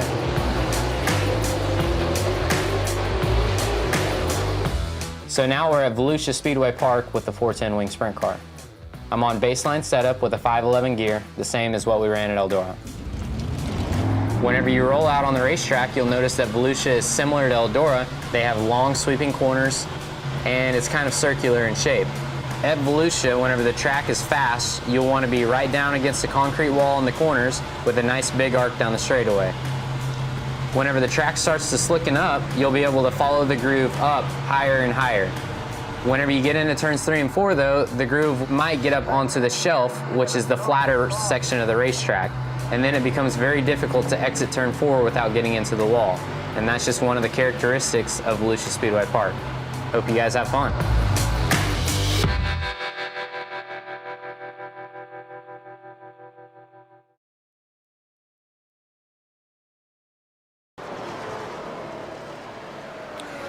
Jamie Fluke just passed Antoine Heglin for P number 9 on track. Johnny, talk us through it. Well, it looked like team orders. I don't know what to say. Two Apex cars don't want to clash. It looked like such a simple move for Jamie Fluke. He just took the racing line. Higlin moved out of the way ahead of 130R, and here they are, 9th and 10th now. They have to stay ahead of Mogar Filio.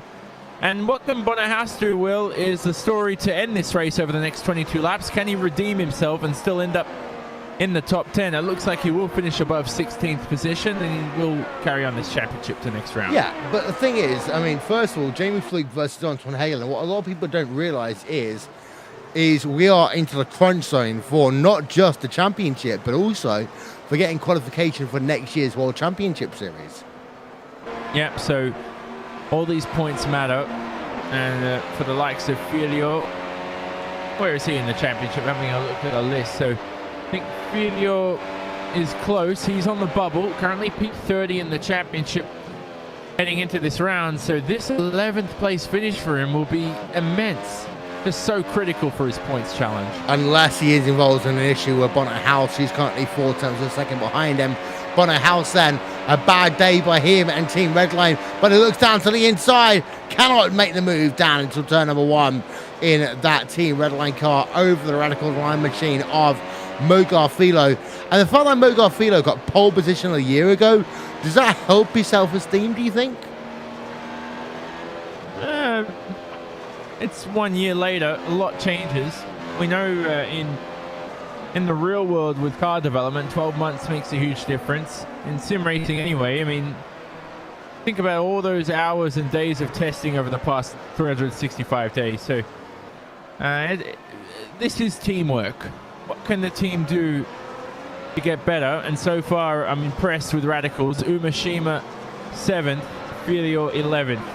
These are the two guys on the front row last year. I remember they were much worse than this last year. So right now, great result for them. I think their self-esteem would be better than the pole position they had last year.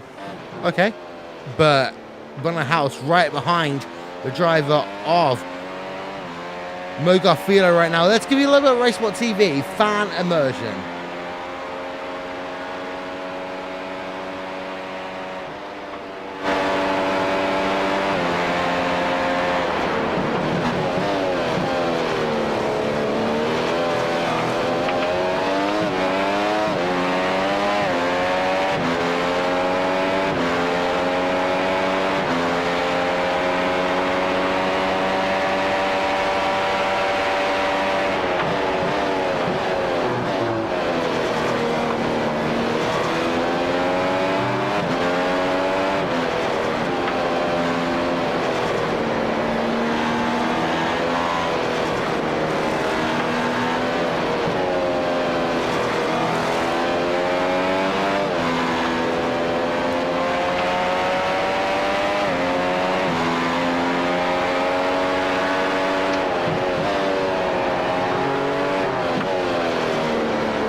Lap times for about 2 minutes in the RaceSpot Super Cup, about 1 minute 49 in the Sim Cup early on today. They are currently scored about 1 minute 34 here, the fastest lap in the RaceSpotTV iRacing World Championship Grand Prix Series, which has got Bonnet House versus Mogar Filio. And actually, again, for a lot of drivers, they don't realize why are we focusing on P number 12, but the reason for that is here, Johnny, because of how important Bonnet House's finishing position is. Yeah, exactly. He has to finish above 16th. If Kroenke wins, by the way, if Kroenke finishes 3rd, Bono needs to finish lower. I haven't done that calculation, so we don't know. But he's got a shot here at P11, does Bonahas, up to 335 kilometers an hour, and can't make his way past Mogar. But looking at the order anyway, Will, if we go through the grid, top 2, Kroenke, De Jong, same as usual this season. 1-2 occurrence. Should we get used to this for the final 2 rounds? Maybe, one would argue, maybe. Here is the moves and shakers in this event so far. After pit stops has been scored complete, and well, De Jong and Kroenke are the same as what they are. Hutu is up 1 position, back him up 2. But look at the drivers of Marti Piatella and Suzuka Machine. They made big gains in this event here today. We're looking at the drivers of Mo Garfila and Bono House. Bono House has made up positions here today. He's made up a total of 0 positions since the end of that number 1, but he started P number 16. So for Bono House, he has got to really think about what he can do now to keep that championship alive. Yeah. Well, let's think about this. Even if he came into this round and finished 2nd to Kroenke, did he still really have a realistic chance? I mean, Kroenke was almost 2 races ahead, really. And he hasn't lost a race this season. So, I mean, going by that, I'd say that they really had no chance of winning the championship, no matter where Bono finishes today. That's my opinion. But you remember the chase situation. I say chase situation. It's the last 4 rounds, no drop week supply. Kroenke could have been out of this race, well, we knew. Yep, oh, Bono goes up the inside here. Ophelio almost contact made, and Bono barges his way through to P11, and Alexei Usiakala makes his way past through. So a team red line double pass there on the Radicals car of Mo Garfila. That is replay worthy, deserving. Let's get ourselves a second look at that one.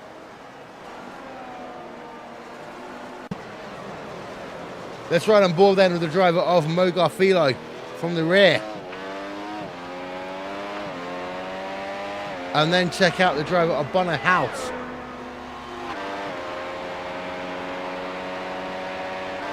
House looks down to the inside and towards turn number 1. Gets that move scored complete through turn number 2. But what you can see there from behind is the fact that Alexei Usiakala moved himself, as you said there, Johnny, into P number 12. Yeah, it was the second twitch that cost Filio. So he was on a line that wasn't rubbered in at all. Dirty part of the racetrack, and we know at this point of the race, Will, it was 2 years ago to the day, I think, or at least the Suzuka around 2 years ago, where the dynamic track was first implemented in iRacing. So good to see it still in full effect and still working well there, and Filio caught out by that dirty part of the track. Yeah, and Mo Garfila, he just got tucked up into that dirty air, and as a consequence of that meant that he lost the traction down into the first part of the S's, now down into P number 13. That's a shame, really, for Mo Garfila, because he traditionally is strong at this racetrack. Yeah, he is. So, Brazilian, strong at the Japanese racetrack.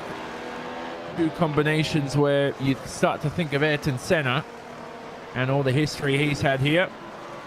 And could one of these drivers possibly, with World's Fastest Gamer coming up, Will, for iRacing in a few weeks' time, could one of these drivers possibly be a Formula 1 driver in the future if sim racing is really valued over the next 5 to 10 years? Yes, indeed. So we've also had contact from the director of competition of iRacing, Shannon Whitmore, talking about the way the aggression kind of worked a little bit in this series, and the fact that actually a lot of these drivers will end up going through the Pro Series next year. But that's the thing for a lot of these drivers. They've got to think about it's outside your top 15. It's not about, just it's just another race to me. It's about let's qualify for the 2018 World Championship Series, because there'll be less drivers next year. Yeah, so that's very, very important. Every point matters, and at this point of the event anyway, I think any Coanda Redline driver shouldn't need to worry, but that's why Alexei Usiakala is back on the grid, isn't he? Yeah. He doesn't want to... Imagine seeing him in the Pro Series again. That's just... I don't know, it's just weird. It's 2 names that he's done. He's over that. He shouldn't be there anymore. So he's a driver that should move on. Drivers I'm looking forward to seeing back on the grid next season, or at least this season, first of all, is Graham Carroll. Let's see what he can do. Peter Berryman, who hasn't come back since his pole position at Monza. That's very, very weird. But next season, Sebastian Job for Core. If he comes back to the championship, that would be great. Frederick Rasmussen, core as well. I mean, that team is going to be so good next year. And we spoke about it last round anyway. Yeah, indeed. So I'm going to try and be brave and call out Shannon Whitmore here to see whether he's got a couple of words for us as we end ourselves towards the end of the championship. But still, out front, we've got ourselves Martin Kroenke leading the way. And the gap between Martin Kroenke and Mitchell de Jong is now up to 5.5 seconds here today, Johnny. Yeah, so that's very, very close. I mean, we know at Monza that de Jong finished at 0.797 behind Martin Kroenke for the victory, but de Jong did actually lead 34 laps of that event. So this time out, he's only led 2, and that was during the pit stop phase. Kroenke's led all of the others. Very, very close behind. And good to see Gregor in P3 too. He's done a good job this round to make his way up there, but he's under attack from the red line car, the Coanda car of Mac Backham. Yeah, and for Gregor Hutu, it's a weird situation because he's not had the season he would have wanted to have, but he is still ahead of a Coanda car. But the thing is that if Backham finds a way past, it'll be kind of 1, 2, 3 here today. And again, as I said earlier, I don't think I've ever seen that here in the World Championship Series. Yeah, so definitely hasn't happened for Coanda. They haven't been 1, 2, 3 before in the World Championship. You said it has happened to Redline, and we do know that. So it could be a first here today, but imagine if Backham gets past Hutu. Now, I'm not trying to bring up the Hugo Luis crash from 2015. Mac is a changed driver.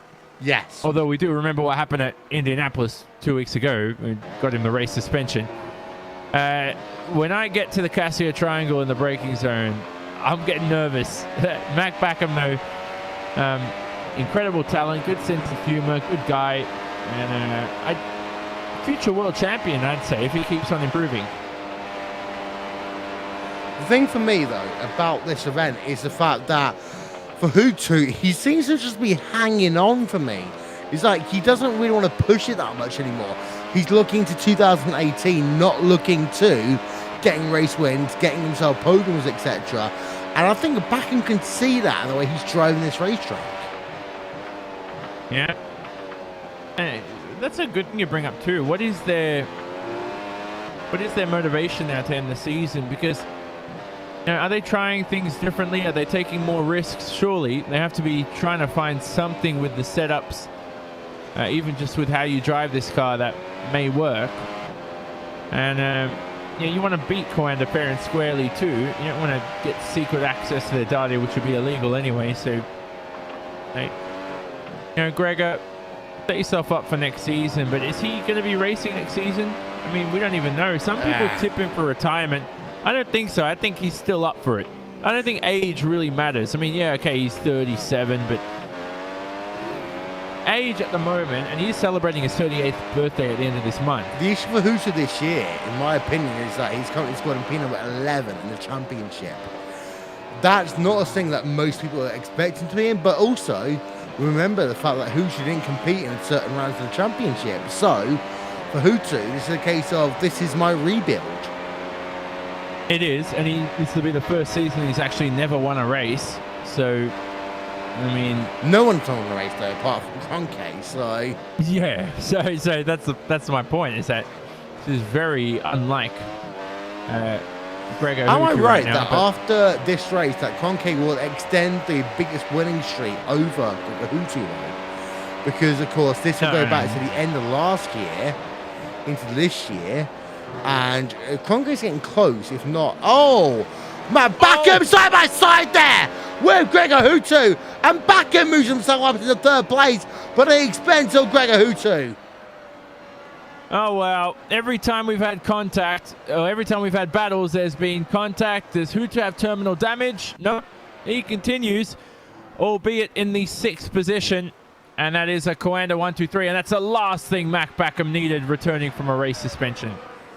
So he hangs around the outside, then ducked down to the inside of Gregor Hutu, pushes Gregor Hutu. Hutu spins then down the exit of turn number 2, loses 1, loses 2, loses 3 positions. I didn't have a replay to actually try and ascertain what happened there, but Johnny, we're talking so highly about both drivers, and then they make incident. Yeah, Hutu kept his line, though.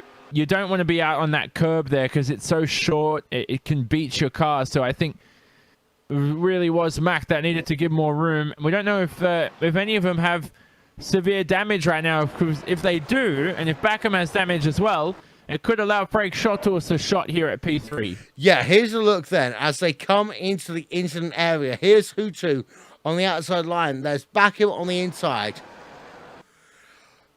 That's Backham, not Hutu, in my opinion, because Backham pushed wide. Hutu had very little places to go there. Hutu gets turned around. I would say that's on Backham, not on Hutu. Yeah, it definitely is. I agree. So, Matt continues, though. And will this Coanda 1-2-3 stand? Possibly. Well, it'll stand, but of course there'll be a penalty, of course, for the next race. And the thing is that that's now 2 years out of 3 that Backham's been involved in the controversial issue at this racetrack. Yeah, exactly. More bad memories. Well, at least it gave us a little bit of something very interesting for this race. Hasn't been the most entertaining race in the World Championship history, but not every race can be top of the list there. You know what we should have done? We should just give these guys one set of tires for the whole 2 weeks of testing. Just the whole 2 weeks of testing. As we look at a battle here for P7 between Umashima and Piatella. I doubt they'd probably explode halfway through the race, wouldn't they? Yeah, they probably would do. As you go on board, actually, the driver of Piatella right now. He's got himself the driver of Jamie Fluke right behind him. And Fluke, again, in the Apex Racing UK machine, he's trying to get that 8th position. Yep, here he goes, Jamie Fluke. Both cars twitching there. They're on the limit here. They're pushing. These tyres aren't fresh, so it's going to be more difficult for him towards the end of the event. Down towards 130R they come then on their 42nd lap of 53 here on RaceSpotTV and on iRacing Live. We're going to step aside for one brief moment. We're back with more after this.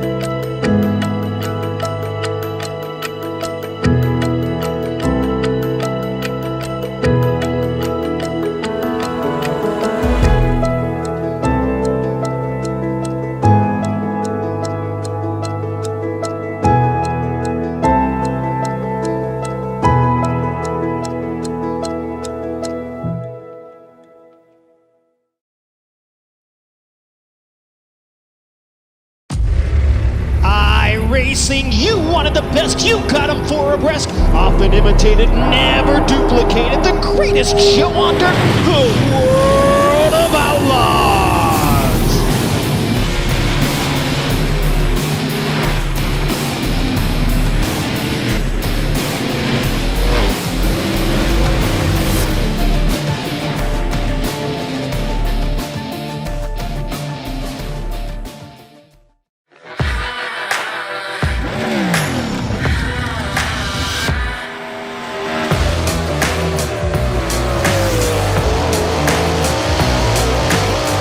Hey guys, Christopher Bell here. As you guys know, iRacing is coming out with dirt and it's been a long time coming. So I'm here today to kind of show you around the sprint cars and hopefully give you some insight for whenever you first drive it.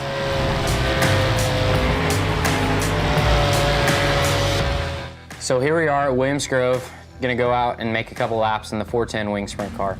I'm on default setup with a gear change to a 522. As we roll out of the pits, you guys might notice that the car wants to pull left and you have to hold the steering wheel right to go straight. That's normal for a sprint car because you have so much stagger, it's always trying to turn the car left. Once you get up to speed, that goes away.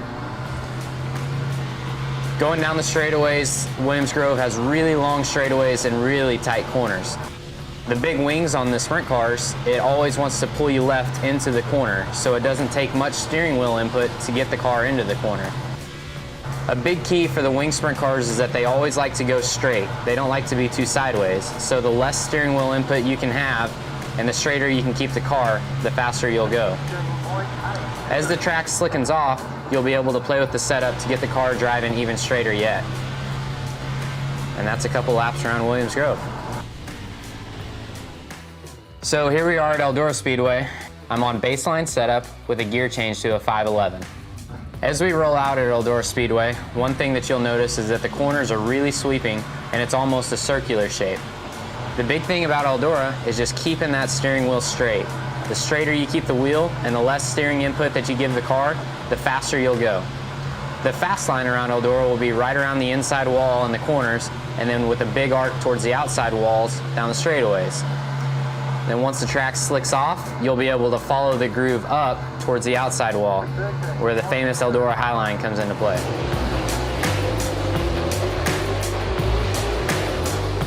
So now we're at Volusia Speedway Park with the 410 wing sprint car.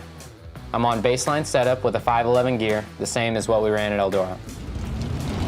Whenever you roll out on the racetrack, you'll notice that Volusia is similar to Eldora. They have long sweeping corners, and it's kind of circular in shape. At Volusia, whenever the track is fast, you'll want to be right down against the concrete wall in the corners with a nice big arc down the straightaway. Whenever the track starts to slicken up, you'll be able to follow the groove up higher and higher. Whenever you get into turns 3 and 4 though, the groove might get up onto the shelf, which is the flatter section of the racetrack. And then it becomes very difficult to exit turn 4 without getting into the wall. And that's just one of the characteristics of Volusia Speedway Park. Hope you guys have fun.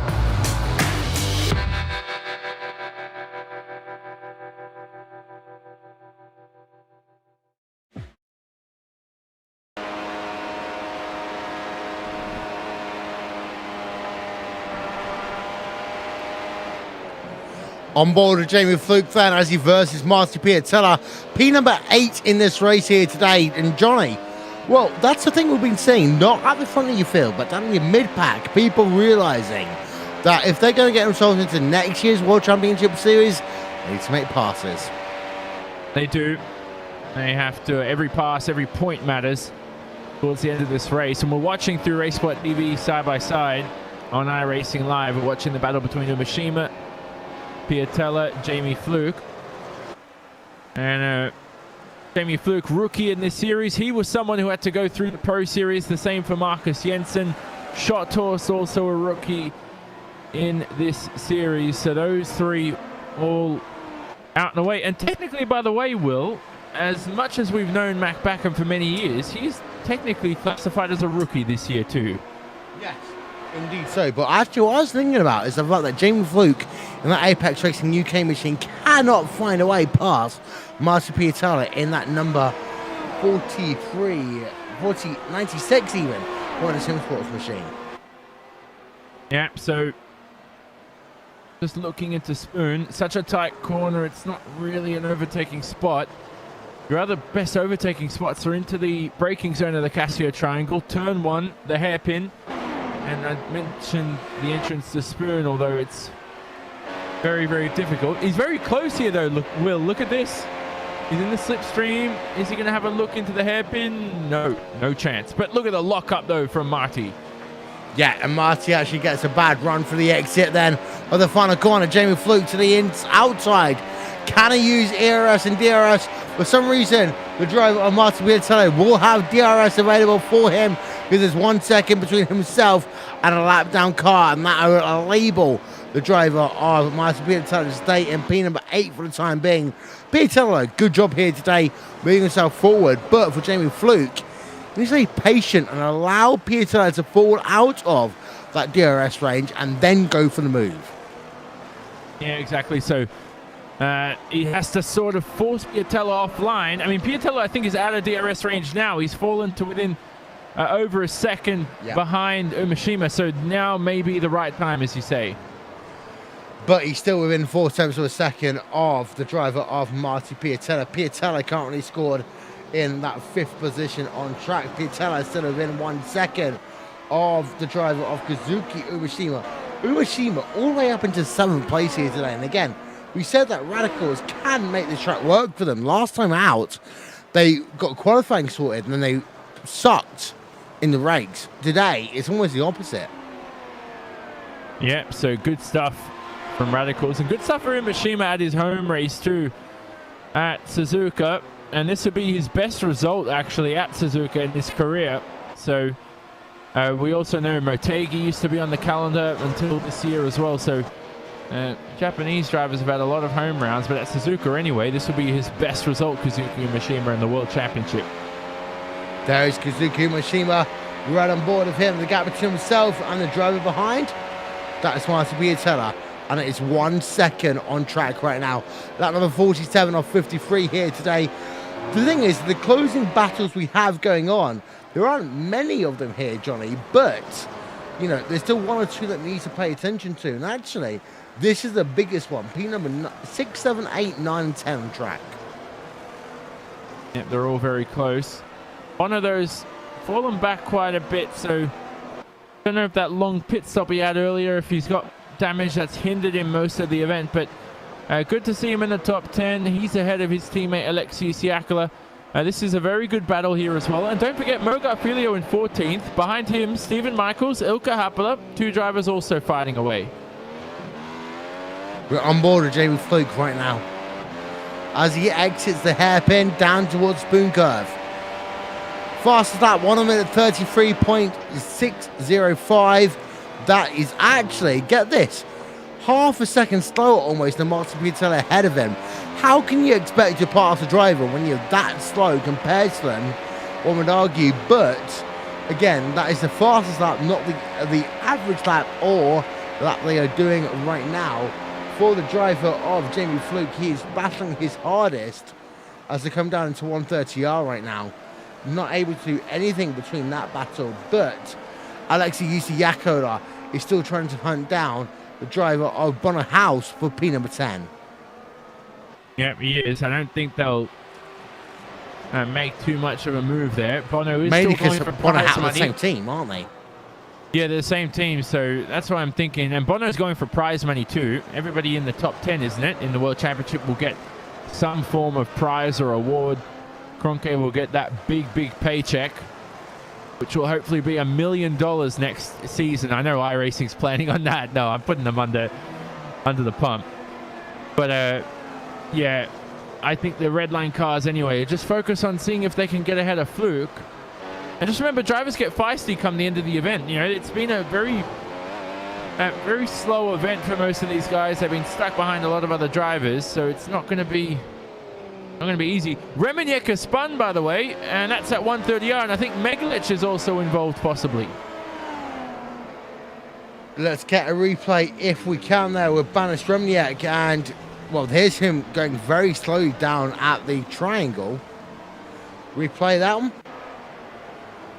That happened at 130R, I think. Oh my word! Oh.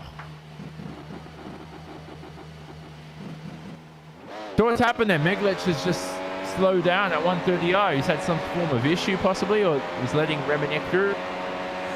Lack of communication, maybe? Yeah. Oh, yeah, because the two made contact, and the speed differential was so big there. Both ended up into the kitty litter. Remeniek, P number 28. Megalic down P number 29. And lack of communication, that's all I can say.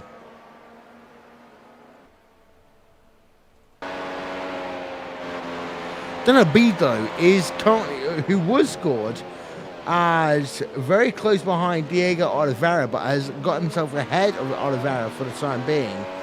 The Israeli driver of Daniel Bedo currently scored in P number 18 ahead of him. We've got ourselves the drivers. I'm having a look for battles going on track right now.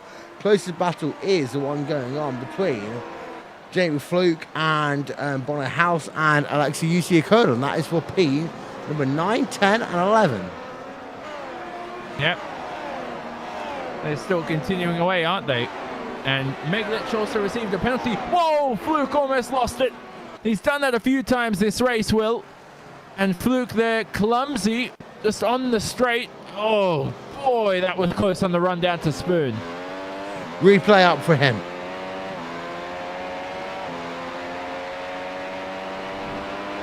hits the grass. That's what the issue is there, Johnny.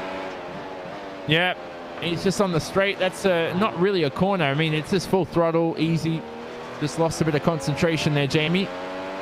And he's probably, we talked about tight gripping the wheel, remember last round? That could possibly be one of the issues that Jamie's spoken to me about. And that's something that he's tried to improve on. And that's never a good thing to do towards the end of the event. And it's funny because you talked about the fact that 130R is so easy to go through in a modern Formula car, but for the exit spoon curve, actually, if you got a driver behind you, that's the kind of warning signal goes on into your head. Yeah, it does. I think on your own in qualifying, 130R is just simple. You're not using DRS there anyway because you would be flying off into the crowd, and that's not safe. So rear wing flap closed, not available there for good reasons. But when you're battling with someone else, that's where things get feisty.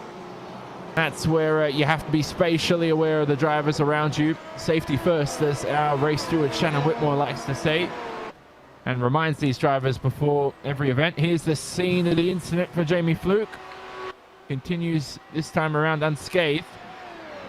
How long's he been stuck behind Piatella? It's been far too long.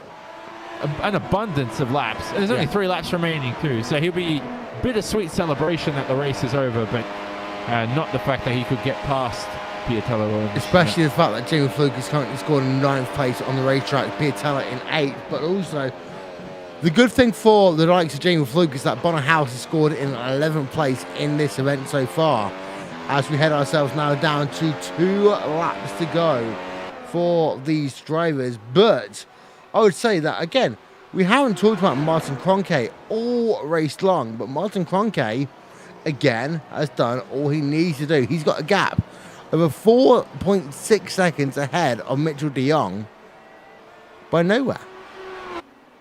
Yeah. So de Jong's kept him honest, though. So as you said, you think de Jong might be taking, Kroenke might be taking it just slightly easier, but Mitchell de Jong in P2 is within 5 seconds for this whole race.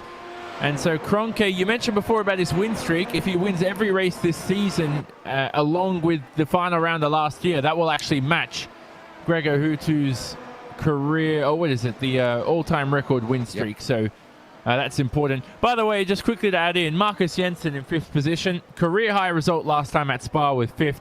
And again, he's here to match it again. And for a guy that's only, by the way, Will, 16 years of age in his rookie season. Here's the question. Does the number of races won mean anything to the likes of Martin Kroenke? You're talking about the fact that he's going to clean sweep the season, or maybe, in what sense? Maybe clean sweep the season.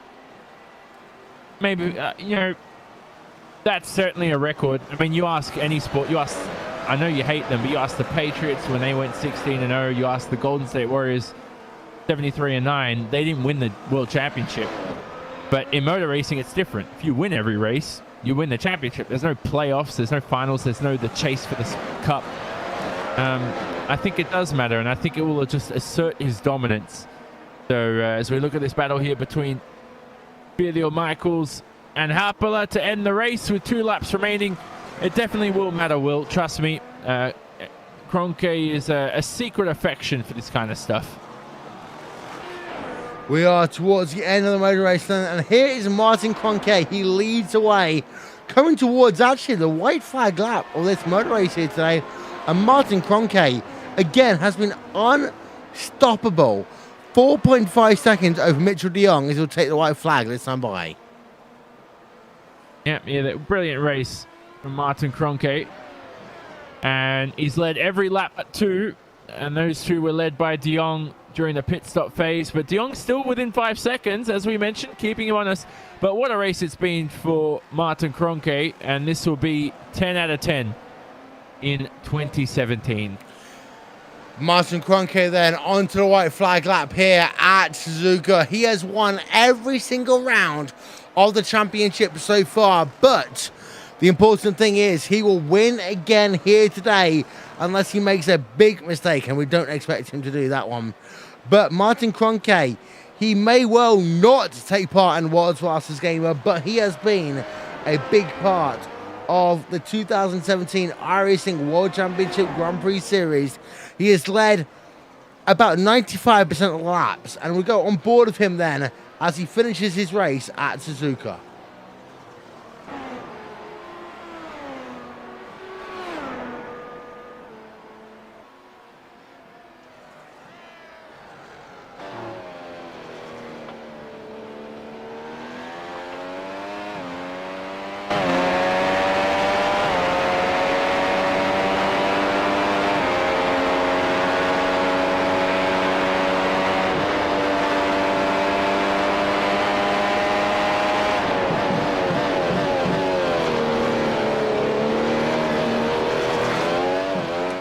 Out of the final corner, Martin Kroenke wins round number 10 of the championship. He now goes 10 for 10 in the championship. And Johnny, we've not seen this since 2010. And Kroenke, I would argue, his now ability to basically maximize every single victory, that is on par at least of what we saw back 7 years ago. Yeah, this is amazing. And for those of you who may have missed it in the inaugural season, this is exactly what it looked like. Hutu dominant, scary. People were bored of it because it was just unbeatable. And this is the way it works in motor racing. Anytime someone's on this level, it's frustrating for all the competitors. But most importantly, he's got a sidekick alongside him of Mitchell Dion, who...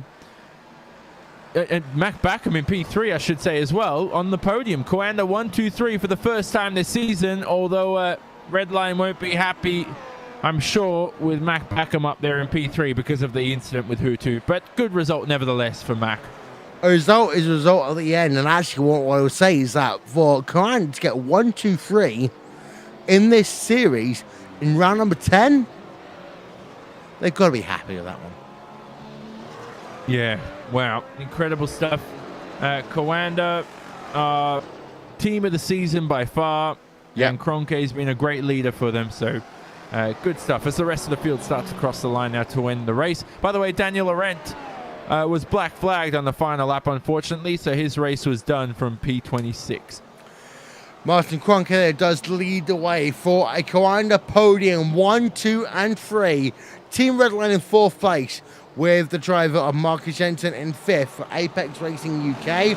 Team Redline gets Gregor Hutu in 6th, Kazuki Omishima in 7th. Then you got Marty Piatella, Jamie Fluke, and Bono House running out your top 10.